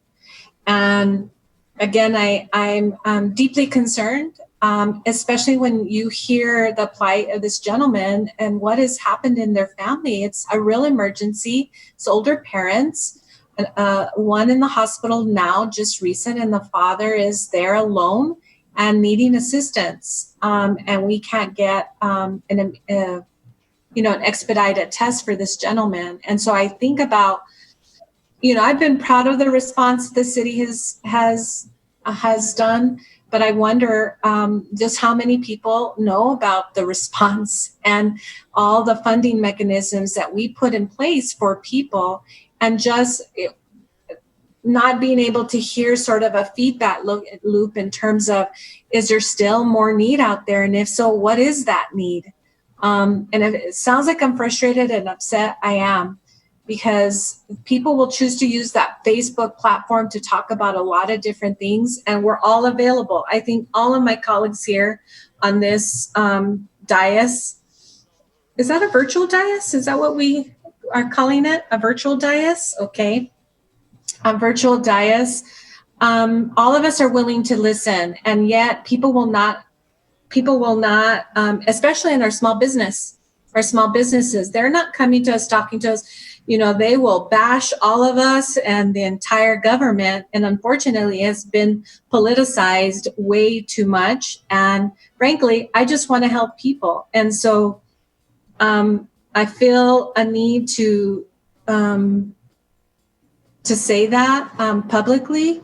I'm pretty frustrated with people right now, with humanity, because I feel like I'm doing everything I can to help people, and it really upsets me. And I'm not okay with that. I'm not okay with that, because all of us are working hard. Our staff is working hard, you know, to address this need, whatever that is. And unfortunately, Mayor, I don't know if we need to let Mayor Perea? Sunland Park. Yeah, Mayor Perea. Perea know that I have really am frustrated. We need some Southern representation. So if there could be maybe the governor assigning somebody to the Southern part, so that we have somebody that has her ear all the time from the Southern part of the state, that might be one thing. But the second thing is you know, we can have what I just said happen and continue to happen. I don't understand when all of us are receiving emails about labs that are available who want to do the test, you know, the, I don't know, whatever that is, whatever they do for the tests, right? The ones that run the tests and determine whether it's COVID or not, how we are the second largest community in the state, county in the state, and we cannot get that kind of work done. It just doesn't make sense to me. It doesn't. And so I'm not frustrated at you all, but I'm just frustrated about the situation. And I know that the commission is in agreement, I think at least a couple of them, Mayor, to have a joint session to work with the rest of the municipalities down south and up north to continue to address this COVID issue the best way that we can. And I think we need to, because there is a sense that Doña Ana County's numbers are going up, and that unless we see a decrease, we are not going to be able to be opening up like a lot of us want, or some people want. And so I think that's, oh, and I just wanted to remind folks, we had a shooting again. They're happening way too often. I am asking that Mayor, myself, Councilor Vasquez, and you start up those meetings with Chief Gallagher. I think it's essential that we develop some strategies, especially now, to help our law enforcement, but to help our people. There are so many individuals that are suffering from mental health, from just poverty and all, and it was happening before. Now it's to an extreme, and I just feel like we need to do something. I don't know what it is, but we need to do something. And I feel I need to have some more briefings about what law enforcement is seeing. Do we have to work with our partners in the mental health and the substance abuse arena to address these issues? Do we need to have another buyback arm, program? I don't know, but I'm especially when you hear Chief Gallagher say that there's been an increase in property crime. So with that, Mayor, I'll turn it back to you. Thank you. Well, thank you, Mayor Pro Tem. So starting backwards with the increase in crime, I think a lot of it is they just need, I'm not justifying it, but when you're out of work and they're looking to do what they need to do to come up with money. And so hopefully with a little bit of the reopening that's occurring, that, that hopefully it drops down a little bit. But nonetheless, I'll reach out to Mayor Trujillo and Perea and see if they're willing to kind of come on some of our meetings and discuss with Zoom, as well as maybe some of the county commissioners. I think a lot of times if we just focus, one or two, or like in this case, Sunland Park and Anthony, they can take it to the respective city councils to see exactly how can the city of Las Cruces help. But if I could focus a little bit on the businesses, so they're looking to do another round of the federal government CARES Act round 2. It passed the House. I don't know if it's going to pass the Senate though. It's possible, but I wouldn't doubt it. I think there's probably a little bit too much. There's too much in there. Earlier, I think I mentioned about how the president doesn't have a line item veto. I can't remember if I mentioned it here or I don't know. I talked to so many different places. The governor does. So there's a lot of pork in this one. There's about a $500 billion that I don't think the Senate's going to go for, but I don't know. We'll see. But I do know that Families and Youth is going to start putting out the bids if they haven't already. I believe they've already had it for several restaurants around town to be able to cook and make meals for them and to hand out to various families. Take a quick shout out to Larry Nichols for coming up with a couple ideas. He found something in our code, city code, that restaurants can actually come up with some makeshift drive-throughs and without having to go through the permitting process, as well as the signage. And so I'm starting to see a few that are out there. I think he had some of his staff let them know about it. And then something for the council to think about when the time comes. And I think if things work out, June 1 will be inside dining or restaurants allow dining. But I wonder if we can look at our ordinance to allow them to be outside instead of necessarily inside. And I think you'll have a little bit more people who might be willing to go outside to and eat. And if it's spread out a little bit easier and use the parking lot instead of having to go inside, I think we're gonna have to work with the Department of Health to see about that. That's kind of all I have on that part, but we're trying not to read those Facebooks too much. Okay, just let it go, man. They have nothing else to do, but anyways. Okay. Good advice, Mayor, good advice. Councilor Flores, your council comments? Yes, thank you, Mr. Mayor. And well, I think your counsel to Mayor Pro Tem Gandara is well stated. It's good to stay. She counseled me to stay away from CNN 6 weeks ago when I was in her office having one of my meltdowns. Not one of my meltdowns, but a meltdown around COVID. So I'm not watching CNN as much. I listen, and I feel a lot better. Every time I turn it on, it's like, oh, what did I miss? Oh, and it's like, and then the numbers just keep going up. And yes, Doña Ana County and has gone up. Las Cruces, I think we're still pretty all right. And then as far as, but and I feel that was my frustration meeting last Friday with the state, the DOH, because I think I was looking for my notes and I just found them. The notes regarding, well, no, here they are. So the notes, so you were wondering, Councilor or Mayor Pro Tem Gandara, what Don Sanchez said on Friday. Councilor Stubbe asked, Abeta Stubbe, she addressed her as Councilor Stubbe and said, good question. We will have 500 tests per day.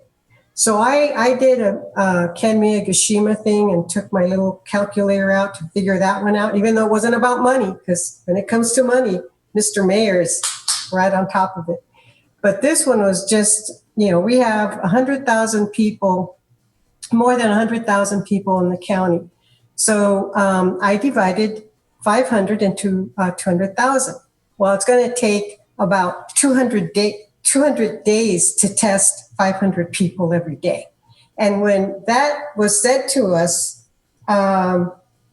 last Friday, that there was that capability or that doability or that wantability or whatever, I thought it was, I thought it was a pipe dream. I find it offensive too that, I've said this before, it's like we are like the bastard child, anything south of 40, maybe even we can bring that line even further south. I mean, South of Belen. South of Belen. Okay, thank you. South of Belen. And for all of you who are Spanish or non-Spanish speakers, did you know that Belen is the word for Bethlehem? A lot of people don't know that, but it is. But anyway, so Belen in South, we're the bastard children of the state of New Mexico, and yet we're the second largest city. So, and then Ms. Sanchez told us that it'd be 500 per day. So is it alarming? We hear stories. My neighbor across the street just lost her son to COVID.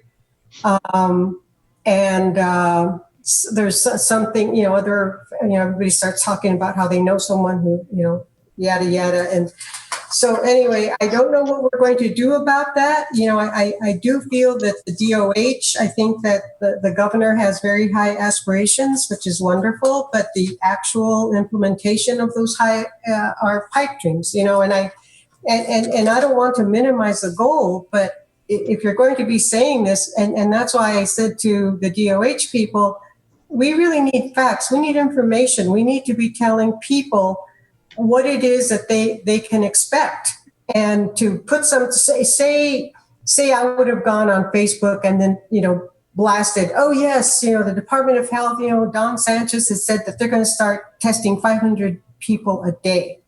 And I'm not sure that they're doing even close to 100 a day. What do we know? We don't get those stats. But it is very frustrating and all that. And I really wasn't, and then, and then the other thing that I find very disconcerting is that, and I agree with Mayor Pro Tem Gandara, and I'm glad, Mr. Mayor, that you're going to reach out to Perea, because we don't know what's going on with that. And then why is Stampede still operating? Why hasn't that been closed down? And then there was something in the news about something about the prison over there. Councilor Flores, do you mind if I interrupt for just a second? I didn't see that Chief Gallagher had his hand up. I apologize. Oh, I'm sorry. You may want to address something to you. Chief? I do mind, but I'll concede. Okay, thank you. Just joking. Yes, thank you, Mr. Mayor. Patrick Gallagher, Las Cruces Police Chief. I just wanted to touch base and address some of the concerns expressed by Councilor Gandara earlier. But I will first also say, Mr. Mayor, your advice as far as staying off social media is sound advice. People say a lot of crazy things there, but they wouldn't tell you to your face, that's for sure. Did want to mention, as far as property crime, yes, year to date, it is up. It is showing an increase, several reasons. I'll get to that in a second. I think I've mentioned it before, but I did want to emphasize that year to date, violent crime is on the decrease. That's very important for our community to realize.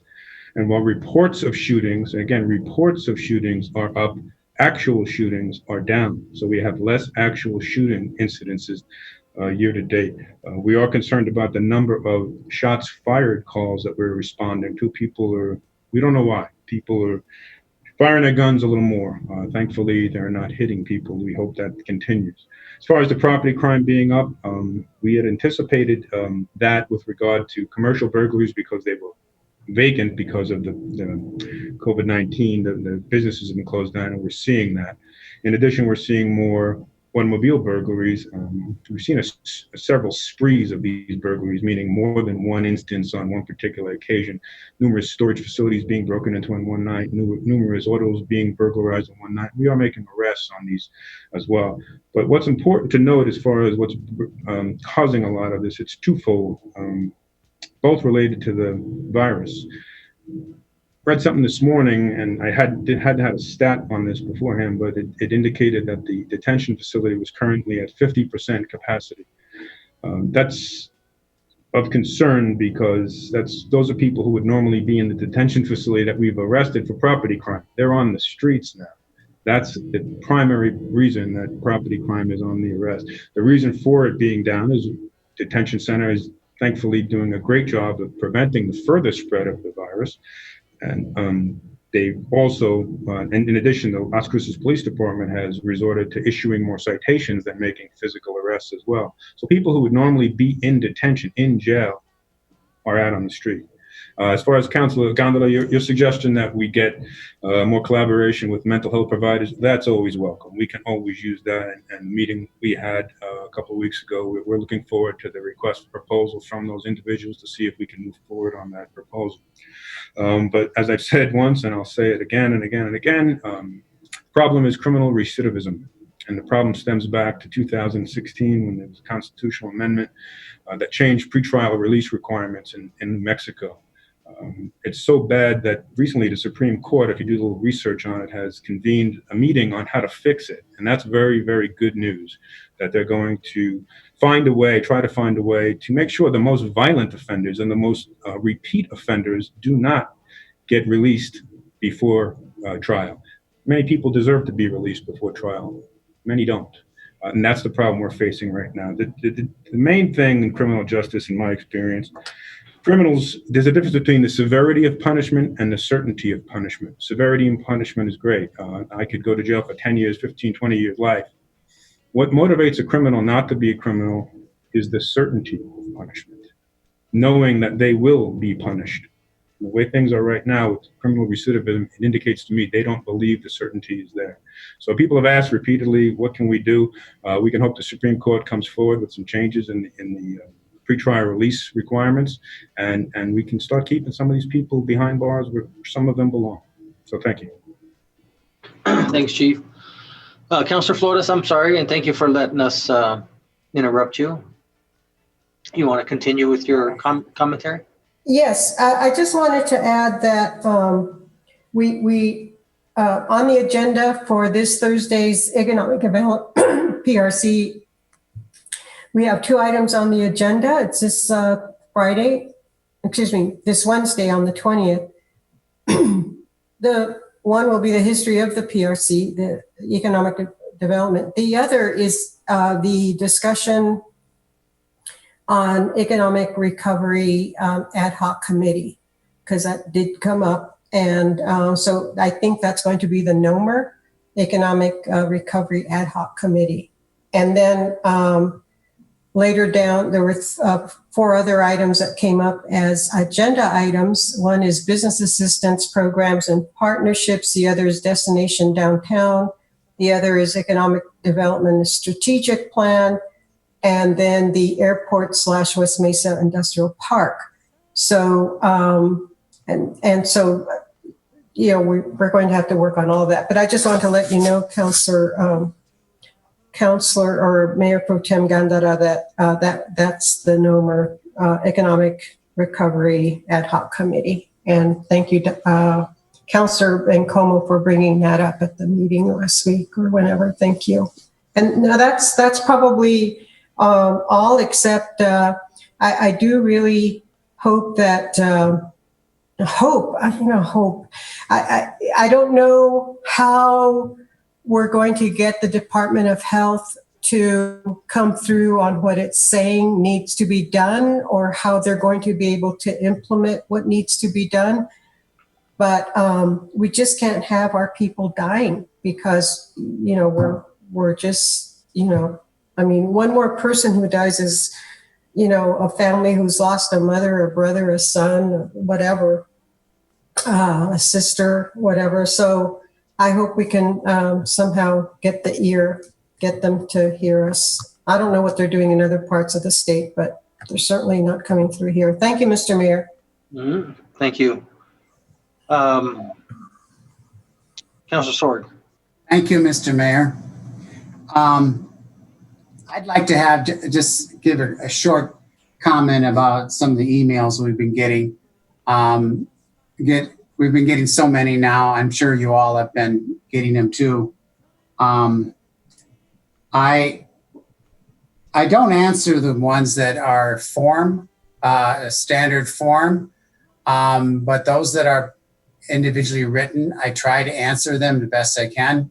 But it's getting to the point where seems to be a lot of misinformation. And it gets to the point where you're not knowing whether what people are saying is true or not. To give you an example, does anyone on the council or anyone on staff know whether or not the governor had a plan to open up all restaurants to a 50% level by this past weekend, mid-May? Did you ever hear of that, Mr. Mayor, or anybody else? You know, I saw it, believe it or not. That was in April. They're saying that she made that plan. You know, there's and I printed it. There's different phases, and I'm going to look for it here real quick.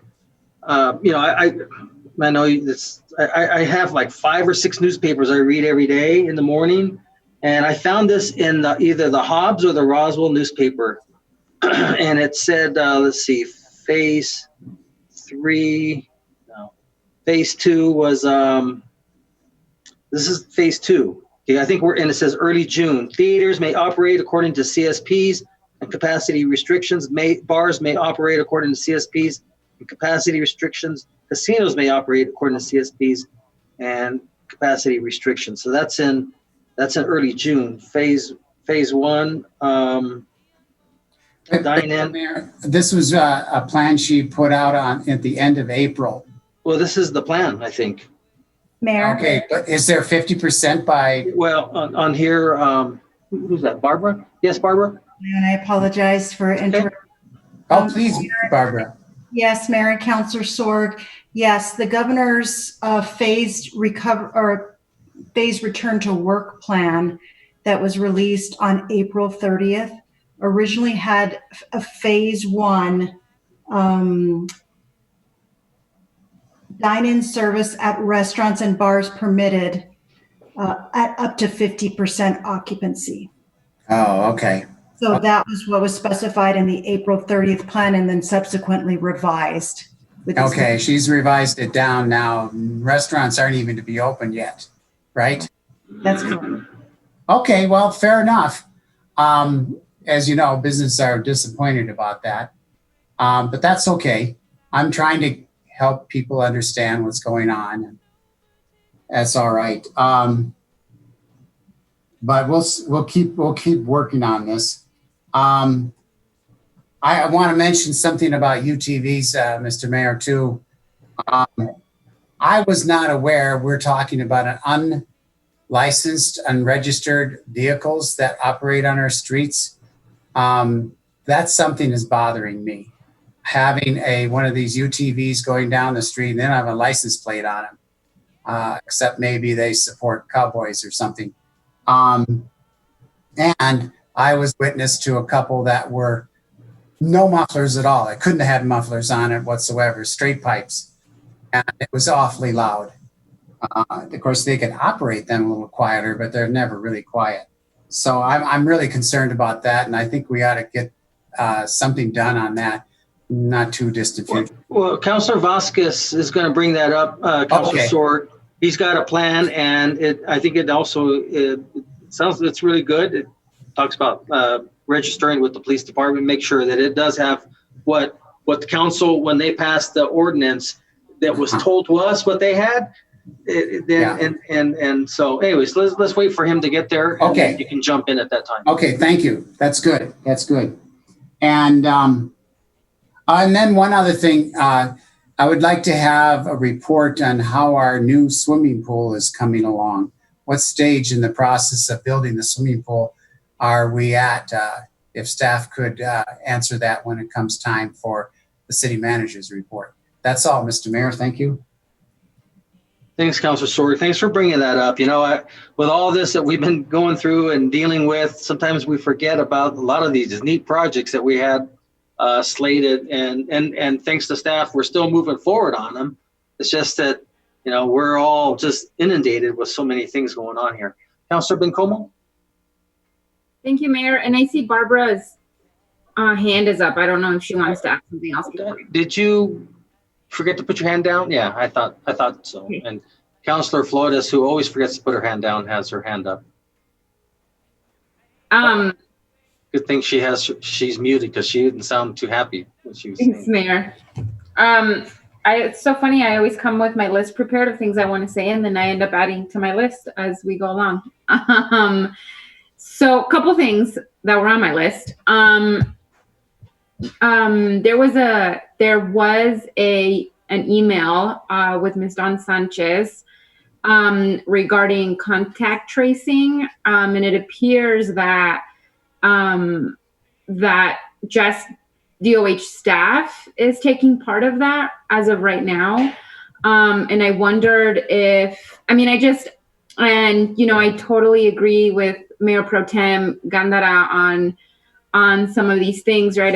If we, we are increasing in numbers, and if the governor is really worried about Doña Ana as much as certainly I am, then we need resources, right? Like, you can't tell us we're really worried about you and then not back it up with resources like testing.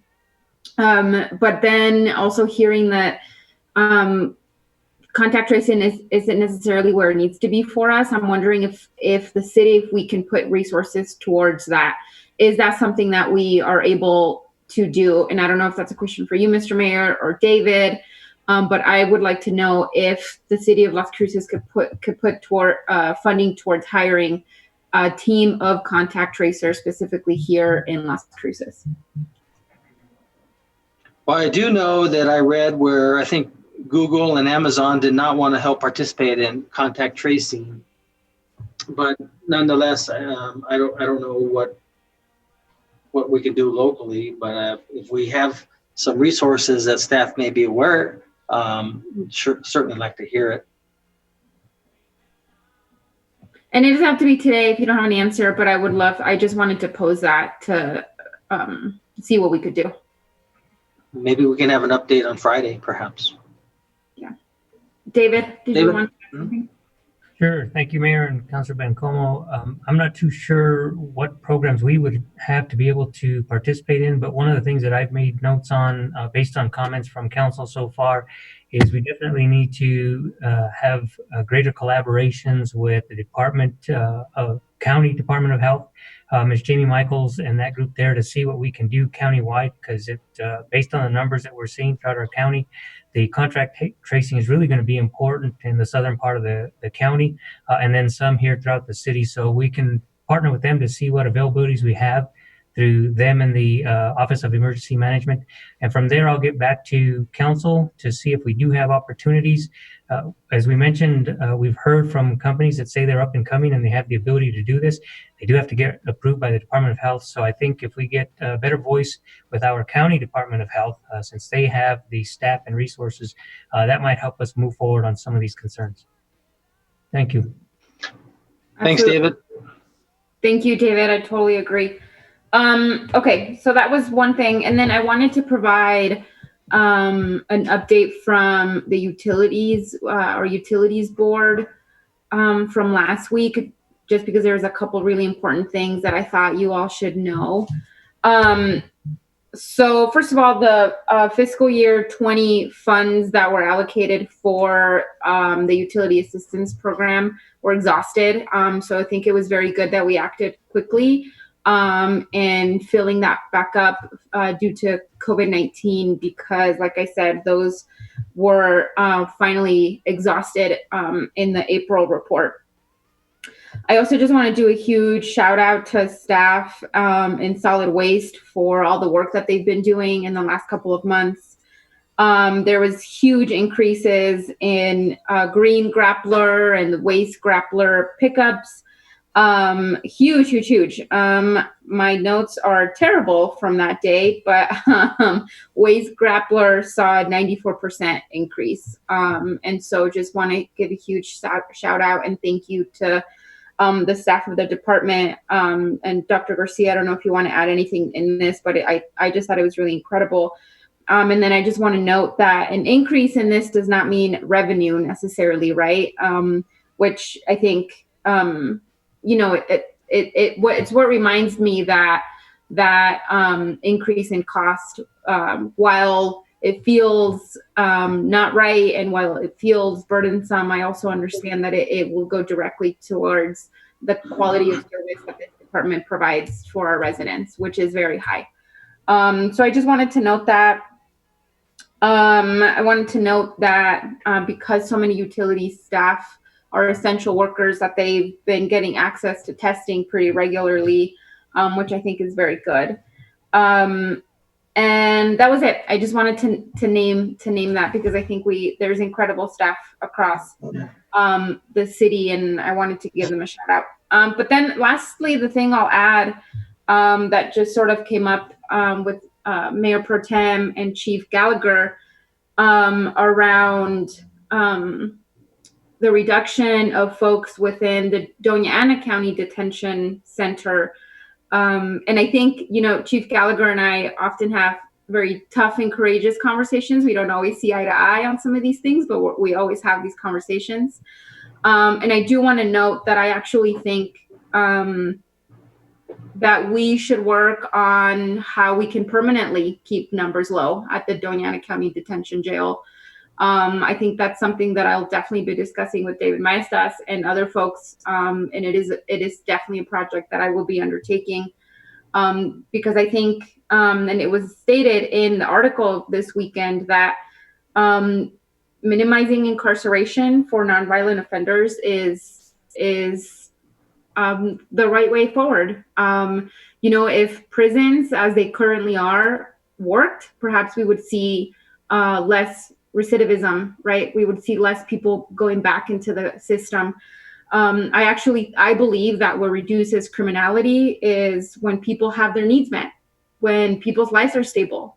That's what reduces criminality, not necessarily the risk of punishment. And so I definitely want to work. And I also hear what Chief is saying, right? That there's these programs in place that are keeping people out of jail, but there are no programs in place to ensure that they don't go back to jail, to ensure that they don't fall back into the system. So I also hear that, right? And I hear, I think it's very important that us as council and decision makers that we're thinking about what are the rehabilitation programs that don't currently exist that we need to be investing in so that people don't choose that path, that people have options, right? Because the reality is that currently many people don't have options. Desperation sometimes rules their lives, and that's what ends people in the criminal system. So I just want to note that. And I also just want to note a quick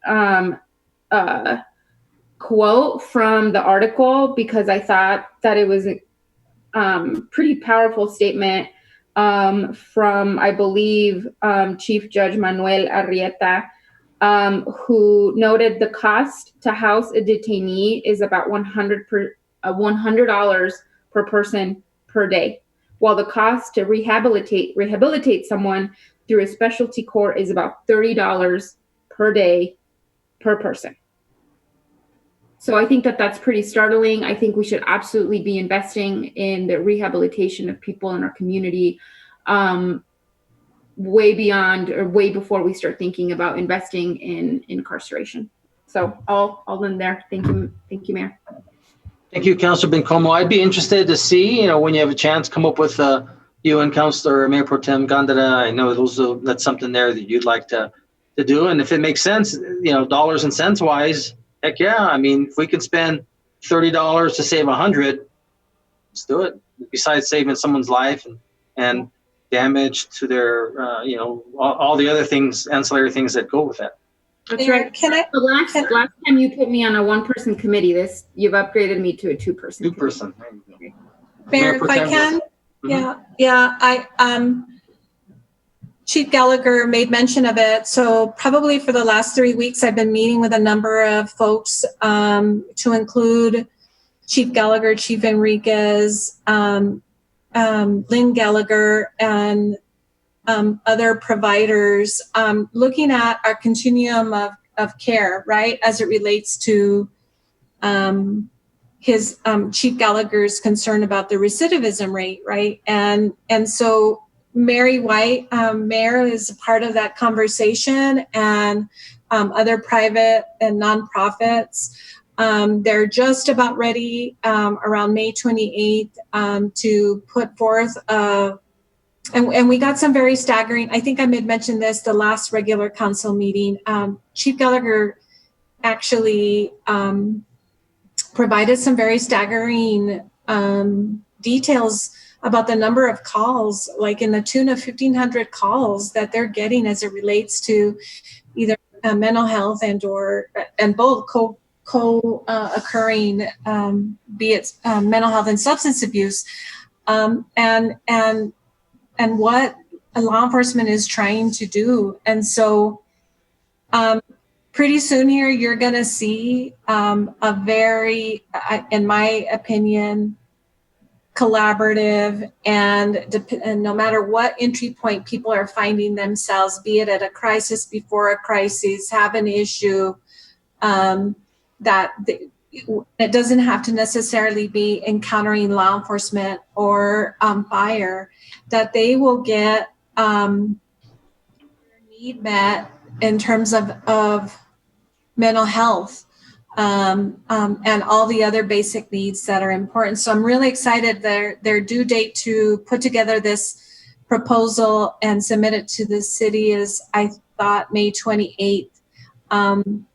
And so there's some things bubbling up with a criminal consortium board and some other things. And this is by law, all things that I've just learned in the last few weeks.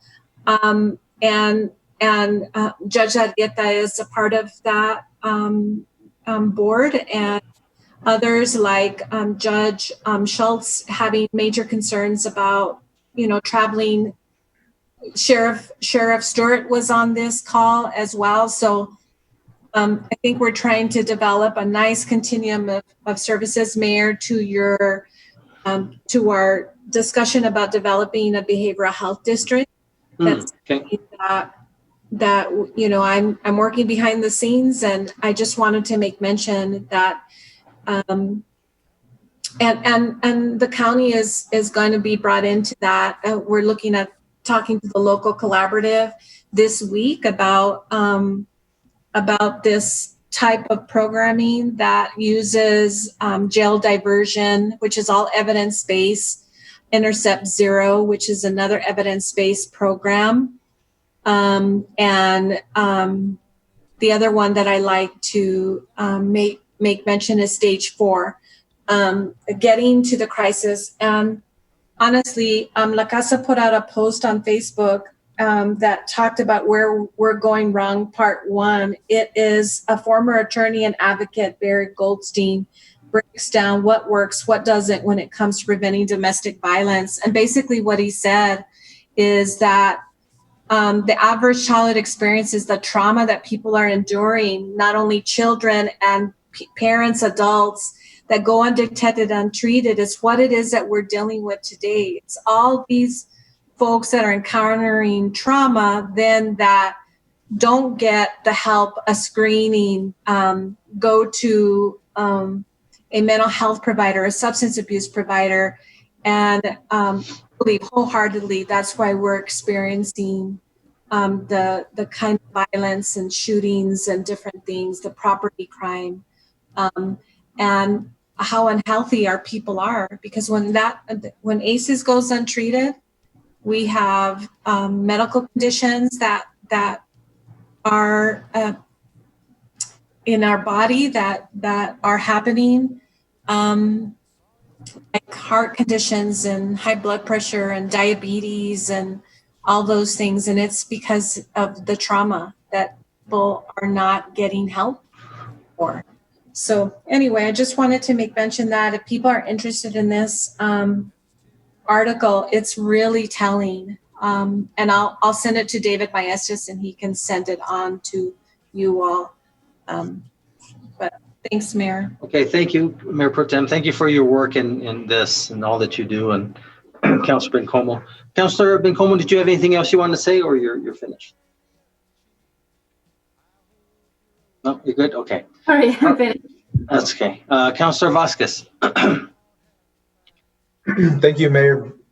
Thank you to Mayor Pro Tem Gandara, Councilor Bencomo for a very thoughtful discussion around the conditions that really make communities both unsafe, but also determine the outcomes of our youth, our families. And I think they're right on. I think, we have to tackle it from probably actually it's a multi-pronged approach, right? From the criminal justice system to the mental health and behavioral health system.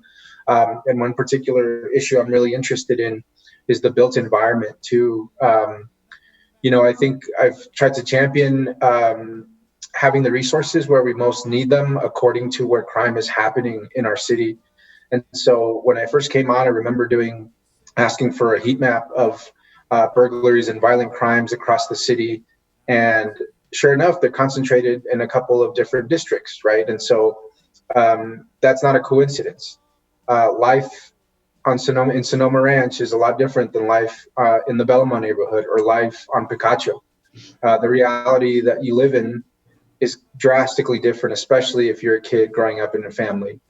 And so I think the built environment is really important as a tool that we can invest in to reshape what communities look like. Putting resources where we need them is critical. And that's one of the things we can do as a city in terms of prioritizing those capital projects that we often discuss. Community centers, rehab centers, things like the Project Hope apartments, right, that are going on South Solano that will have integrated services for people that need to rehabilitate are really key investments that we've partnered with both local nonprofits and the federal government on. The Nevada Neighborhood Cooling Corridor, right, that's also part of, I think, an example of what we could be doing in neighborhoods where crime disproportionately impacts our residents. And so restoring our built environments is really, really, really important because you live in a certain part of the city doesn't mean that you deserve to be less safe, that you deserve to have less than other folks. And so I think we should continue to look through that lens when we're investing in our neighborhoods. The developers are going to build beautiful sidewalks and walking trails, maybe at least only half of the street. But regardless, those master plan communities that are popping up on the West and East Mesa that are going to be filled by retirees will have great qualities of life. They'll be able to enjoy a golf course. They'll be able to enjoy a neighborhood Walmart and all kinds of other things that they're going to enjoy about Las Cruces. But I think in addition to all those, to the services and the criminal justice reform that Councilor Bencomo mentioned, I think focusing on our built environment is really important. And that's why I advocated so strongly for Solano to be included in the El Paseo corridor project. I think we would have missed out an opportunity and, push people out of an area and into another area of the city that was then deemed even more dangerous or more run down. And so that entire area needs to be invested in. And so I think that's an important tool for us to continue to focus on as we move forward in this discussion. I also wanted to talk about the realities and perceptions of where we're at now, I think, on COVID response and the pressure that we all, I know, are getting when it comes to reopening the economy, the health of small businesses, what the federal government is doing, what the state is doing, what states around us are doing is putting a lot of pressure on people. And in particular for us, Mayor, I know you put your video out asking folks not to go to El Paso, which I think is absolutely the right thing to do. But I think the reality is that folks are going to El Paso, right? They just reopened retail stores and restaurants a few days ago. And wouldn't surprise me if a fourth of Las Cruces was in El Paso this weekend, trying to return to some semblance of normalcy. And so I'm not going to judge anybody who did or didn't do that. But the reality is that it's going to happen. People are hungry, they're thirsty for human interaction and going to stores and going to bars or whatever, restaurants. And so I think we have to deal with that reality rather than just try to prohibit it. And so, how do we do that? I'm not sure, but I think that Economic Recovery Task Force is an important measure of, or important way for us to have an impact or an influence in how we do that. I think some ideas you mentioned, Mayor, in that respect are good ones as they pertain to outdoor dining for restaurants, for example. Where can we meet business folks in the middle so that we can make sure that they survive this crisis, so that we don't have to lose all that GRT money to El Paso in the next couple of weeks, right? That's also going to impact our city budget. And how do we do it in a way that's safe and careful and addresses what people are actually doing now? So I just think we have to keep that into consideration as we continue to address what's happening, is that, unless we do something to alleviate that stem of traffic to El Paso, and perhaps give people safer opportunities to shop here, then they're going to keep going there. And that makes our community in turn less safe, because they're going to potentially bring back more contamination than if they were to stay here in a less contaminated population. And then lastly, I did want to chat about the UTVs. I'm not gonna lie, I've seen a lot of UTVs on the road in the last couple of weeks. Just this weekend, I was out by the river and probably saw 24 UTVs. And out of the 24 I saw, I would characterize half of them driving pretty recklessly, right? Over the speed limit, disregarding traffic, 4 or 5 UTVs crossing the street really fast in a line. These are fun vehicles to drive. That's why people get them. I get that, they're meant for off-road. I think the compromise that we wanted to make with the ordinance was that people didn't have to have the inconvenience of unloading their UTVs off of a city street. Not that folks were going to be particularly using them all the time in a reckless manner, perhaps, in getting complaints, as perhaps Councilor Sorg has gotten and Councilor Flotis has gotten. And so I think the solution to that is to get these vehicles licensed by the city. As Councilor Sorg alluded to, having a system through which you could get a permit through the city that makes sure that your UTV meets the specs outlined by the state, by the Department of Transportation. What we agreed to in that ordinance, right? We're not saying anything that, or going back on anything that we didn't agree to. All those things would still be in place, but an inspection and an online permit or online permitting system would at least hold folks accountable for making sure that you have the safety equipment that you need, that you don't have the modifications that perhaps are disturbing or waking up neighbors. So it's a little bit level of accountability. I think for folks that really want to drive these vehicles, that step is not going to deter them from doing that. Same thing that we did with the RV parking in that situation, which we discussed at length for, at least a year. If you want to have an RV and a UTV, you should, but the responsibility that perhaps should come with it is making sure that you have a permit or a license the same way you would for a regular vehicle. And so I think that's a compromise that we can make to get more safe drivers out there, to get more responsible drivers out there, to make sure that UTVs are licensed and trained. And I'm not sure, Mayor, if there's also perhaps Chief Gallagher might know if there's any type of safety class or safety requirement that a UTV driver has to take before operating a vehicle. But that might be something we could consider, as well, as you would have to complete some type of online course or online tutorial. I had to do that for my hunter safety class if I wanted to, be out in the field with a dangerous weapon. And so 30 minutes of my time or an hour of my time to do that was worth it. So maybe that's a consideration as well. But Chief, as far as you know, are UTV drivers currently required to do any type of safety training or safety course? Not to my knowledge, so I'm not aware of that. Okay, thank you, Chief. So I don't know if that's necessary, but perhaps offering that as a resource with every permit that we give out would be a good first start. I'm sure that there's trainings out there. But in terms of accountability, I think that's a good first step to make sure that folks are licensed, have the safety equipment, and can enjoy these vehicles responsibly, because the fact is we do have tons of public land, lots of roads out there that are open to UTVs. And so we're going to continue to have UTVs in our community. And we should at some point consider them an asset. People come here to do that kind of activity. It's economic development, it's outdoor recreation.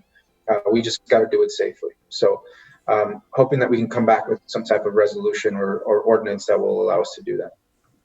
No, those are good points there, Councilor. In fact, when I read some of these emails and how much they spend on those UTVs and the gross receipts tax that goes to the city. But then, like you said, there are some that we're just looking to keep accountability, like what they told us at that meeting. And I think that's a really good idea. Chief Gallagher wants to make a comment. Chief? Yes, sir. Thank you. I just wanted to let Deputy Chief Brock, who's more of a UTV knowledgeable than I am, texted me that the state requires such a course for drivers under the age of 18. They have to take such type of training. So I appreciate that. And if you do move forward with maybe a work session on this topic, Deputy Chief Brock and Lieutenant Story, very knowledgeable on these issues and can definitely help you. I have conferred with both of them regarding this, and the talk about issuing a city license is something that we're kind of in favor of. It'll give the officers a little more ability to spot if someone has that license and is required to drive it in the city, is allowed to drive it in the city. I will also add, though, in order to do that, DC Brock tells me they have to get a special license from the state. So in essence, we'll be requiring them double licensure. But by doing it with the city, at least we can dictate what type of a decal, so to speak, where we can put it. Our officers can plainly see it and able to enforce it a lot easier. And I will also add that we're getting a lot of complaints about it too. I answered a few emails over the weekend. I hear them in my neighborhood, Councilor Stuve, for your information. So yeah, this needs to be addressed. And I think by putting that sticker on there requiring the registration, some inspections will help. Unfortunately, right now, we're so tied up with everything else as far as proactive and frequent patrolling areas for social distancing. We're being lax on traffic enforcement, for lack of a better word. It was a perfect storm, to tell you the truth. Literally, this UTV ordinance went into effect when we put in our COVID-19 response plan, which was to limit public interaction to the extent possible. So, Chief, just to clarify a couple things. So you said something that if we were to follow what Councilor Vasquez just mentioned about some type of registration or licensing, would they still need something from the state, or would it just be something just for us here in the city? Because they technically already are allowed on city roads, just can't exceed, and they're not allowed on the highway, but on city roads, not to exceed 45 miles an hour. Wouldn't it just be something for us here internally? My understanding from Deputy Chief Brock, and again, he's the expert. He's out in the desert every weekend, I know, so he knows this stuff. He did tell me that to have the ability to drive on city streets, if a municipality approves it, you also have to get a special registration from the state. But we also are, in spite of that, we agree that it would be nice to be able to have people put a City of Las Cruces decal, let's say on the driver's side door, that we could see plainly that, okay, we checked out this vehicle, it passed, and it's street legal, so to speak. Well, okay, but right now they don't even need that from the state. They're just, this is just yet another. I mean, theoretically, we could just still move forward with Councilor Vasquez's suggestion with just a city sticker. Could we not? We could, yeah. Again, Deputy Chief Brock weighing in, he's saying that they will need to, it's called on-road registration. So to legally operate on the road in the city, in a municipality, the state also has to provide a registration. But in addition, doesn't mean the city couldn't require one as well. Yeah. I think that would be helpful for the officers. And on the upside to it, gosh, what better way if we have pictures of it and description, VIN number, in case it was to get stolen, you guys would have it right there. I mean, immediately you know what the vehicle to look for and things of that nature. Yeah, Mr. Mayor? Yeah, I'm going to get to you, Councilor. Why? I was getting to you next. Oh, okay. Yeah, I would agree with what Councilor Vasquez and Chief Gallagher has been talking about. I think that's a good way to go. As far as the training for not just UTVs, but ATVs, yes, I've taken that training myself, and I'm no kid under 18 anymore. And it was done by a person that lives here in Las Cruces. In fact, he had a dealership at one time for the vehicles. And yeah, that's a good thing, I think, to require that training. So yeah, let's proceed on this. And last word, no, I'm not in Hawaii. That is Africa behind me here. Oh, wow. Really? Okay. Yes, that's the coast of Ghana, West Africa. Oh, nice. Okay. Okay. But if we did do any type of inspection, Chief, I wonder, one of the meetings a long time ago, or not too long ago, but Larry Nichols, Director of Community Development, said he did an inspection through the, I wonder if they can do a video. I mean, they can just upload the video, send it to, I think we wouldn't, something there, I think we could make it a lot easier for those, so they don't have to come in, and as long as the VIN number checks out and they have what you're looking for, gosh, I think that might be an opportunity there. It doesn't take long. The main concern would be the initial rush of people looking to get that permit. We'd have to find a way to space it over some period of time. Yeah, and we would probably have an amnesty period. We wouldn't, you guys, we know that it would take a little bit of time, 2-3 months, and, just slowly go there. Or we have, believe it or not, I think we have some volunteers that I know I do that want to just do something. They want to help out, so maybe we can put them to work and let them help you all in your department. Yes, Councilor Vasquez? Another option might be to have qualified inspection centers around the city that could actually generate some revenue for our small businesses. Yeah, that's a good idea. If we have auto shops, tire repair shops, oil, those kinds of mom and pop businesses that would be licensed with the city to conduct those inspections, maybe they're $30 a year or something, or however long the permit is. That's an excellent idea. Did you read my notes? No, I just know that's what they do in El Paso with. That's a good point. I like that. I like that a lot, actually. Chief, did you have anything else you wanted to add? No, that's it, sir. Thank you. Well, great. Let me just ask. Let me just do this to David. You don't have to say right now, David Maestas, but see if you could work with your team if they have enough information to move forward, or if they would still like to have a work session. You just let us know on Friday if you don't mind. Thank you, Mayor. If you don't mind, I can answer that now. Sure. Staff has already worked on the ordinance. That's already completed through our workflow and iCompass. The first date, the first reading was set to be able to be ready for June 1st. So you should be able to see that coming here pretty soon for the registration of the UTVs. Oh, wow. That's credit to David Dollahan. Okay, well, thank you.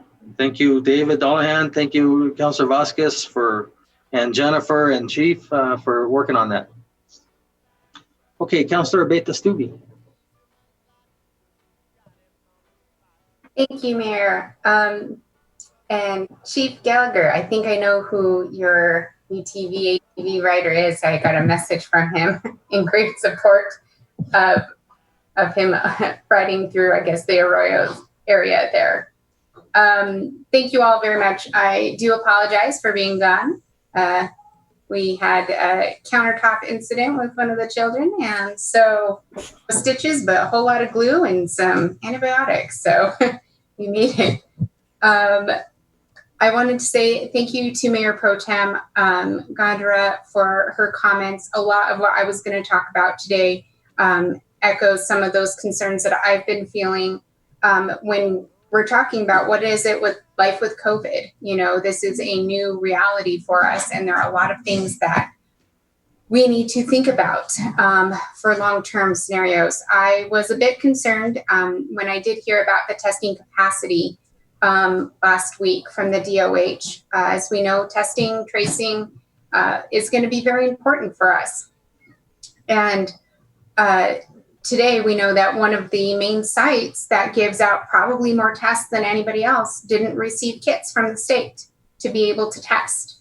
And so if we are not given those resources, then we are going to have a very hard time knowing what our actual rates are of increase or decrease. And that makes a difference on how we proceed. It's all very connected together. And as we're heading into what is considered our surge and peak, we need to have as much information and data on that as possible, and we need to have those resources here.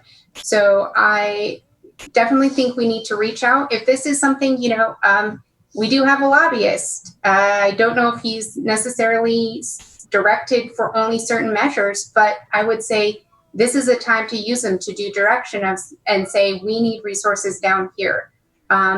We ourselves can do as much as possible, but if we can use any of those resources, and have them say, not only do we need to be having somebody up there that's championing our city and everything, but we also need to make sure that they are helping support these initiatives too. So resources is a big deal. So I think if there's any other mechanisms that we can utilize to get the word out in different ways, I think we should do that. And then to think long-term, if we, as Councilor Bencomo said, can we start looking at what we can do as a city to provide those resources if the state will not do it? Because we still need those resources, and it will still be important for us to have these things. So if we are not given accurate tests, what can we do about that? If we're not giving, and of course, testing capacity also is about processing too. So we've talked about it, and it looks like there's something is in the works, but if we can be helpful in any way to make sure that we have that testing capacity here in our city, I think that would be something that we need to look at too. And just grab those resources here. So I'm deeply concerned. I'm willing to work and find out where we can partner together, but in all reality, it does need to happen soon. And at the very least, we need to get those resources from the state to get down here. And if they're concerned, if the state is concerned about our cases as well, it should be very easy for them to make sure that we have those resources down here. And that's pretty much where I was going with everything today. Like I said, I'm very deeply concerned. I do want to also thank Councilor or Mayor Pro Tem Gondra.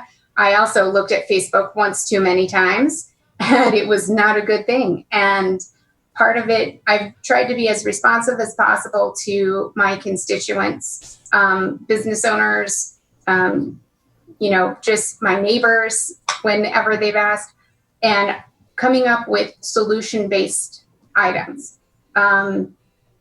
It bothers me deeply when I see people that go beyond, I would say, you can complain, critique. It is good to have differences of opinion. It is very good to stuff.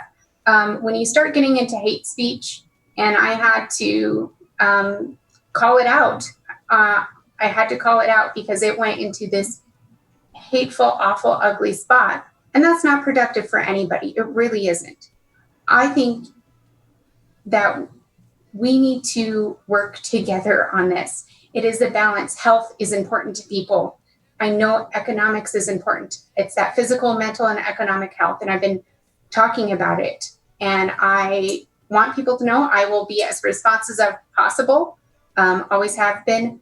But if it turns into just hate speech, if it's not productive, that's not going to benefit anybody. So I want us to work together. I think we have an amazing community with wonderful heart, brilliant minds, innovative people. And I think we can do a lot together if we focus on that good. And I see a lot of it, but I hope to see more. So thank you, Mayor. Thank you, Councilor. I'm glad everything worked out with your child. So I'm just running some numbers here real quick. So this is the way I look at it. There's about 30,000 people on that Facebook that you're looking at. Half of them probably live in the city, so that's 15,000. Half of them might be registered to vote, so that's 7,500. About a 15 to 17% turnout, that means 1,125 people. Divide that by 6 districts, that's 187 people. So just ignore it. I mean, 187 is a lot, but you can pick it up other places.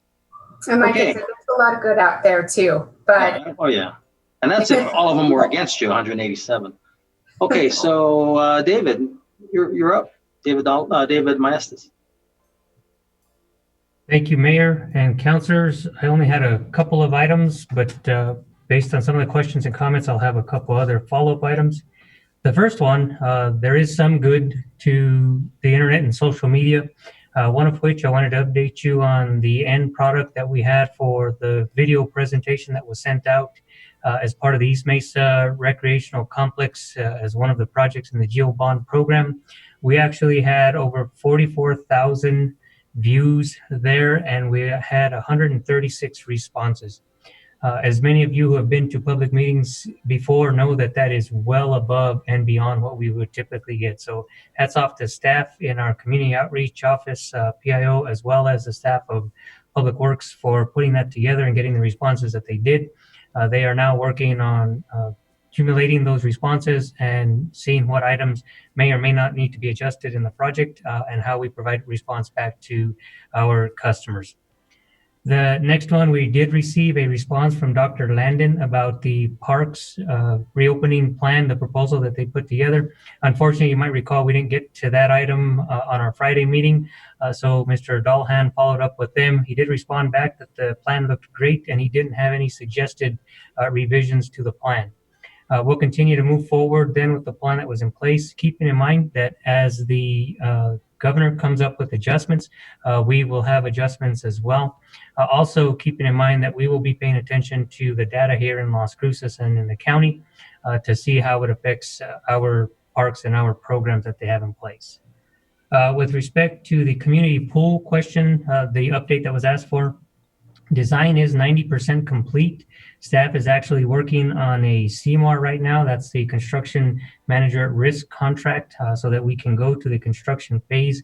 Once that contract is brought forward to council and approved, then they can finish the 90% plan set to go to 100 and go to construction. The UTV did update on that one based on mayor's questions. So those are all of the items that I have. Thanks, David. You're welcome. Before we adjourn, just if you recall, we have a special city council meeting immediately following here. We need, staff said they need a few minutes, 3 to 5 minutes to switch things over. So please don't leave. As you recall, it's going to be regarding the hopeful extenuating the term of the emergency proclamation requiring a mask in city facilities. So if there's nothing further, we'll entertain a motion, but we still stay on the same channel. Please don't leave and come back in 5 minutes or so. So need a motion, a second to adjourn. Move to adjourn. Second. Motion made by Councilor Flores, second by Councilor Sorg, that we adjourn. All those in favor signify by saying aye. Aye. Aye. Opposed? We're adjourned. It's 5:12 p.m. Hope to see you in about 4 to 5 minutes.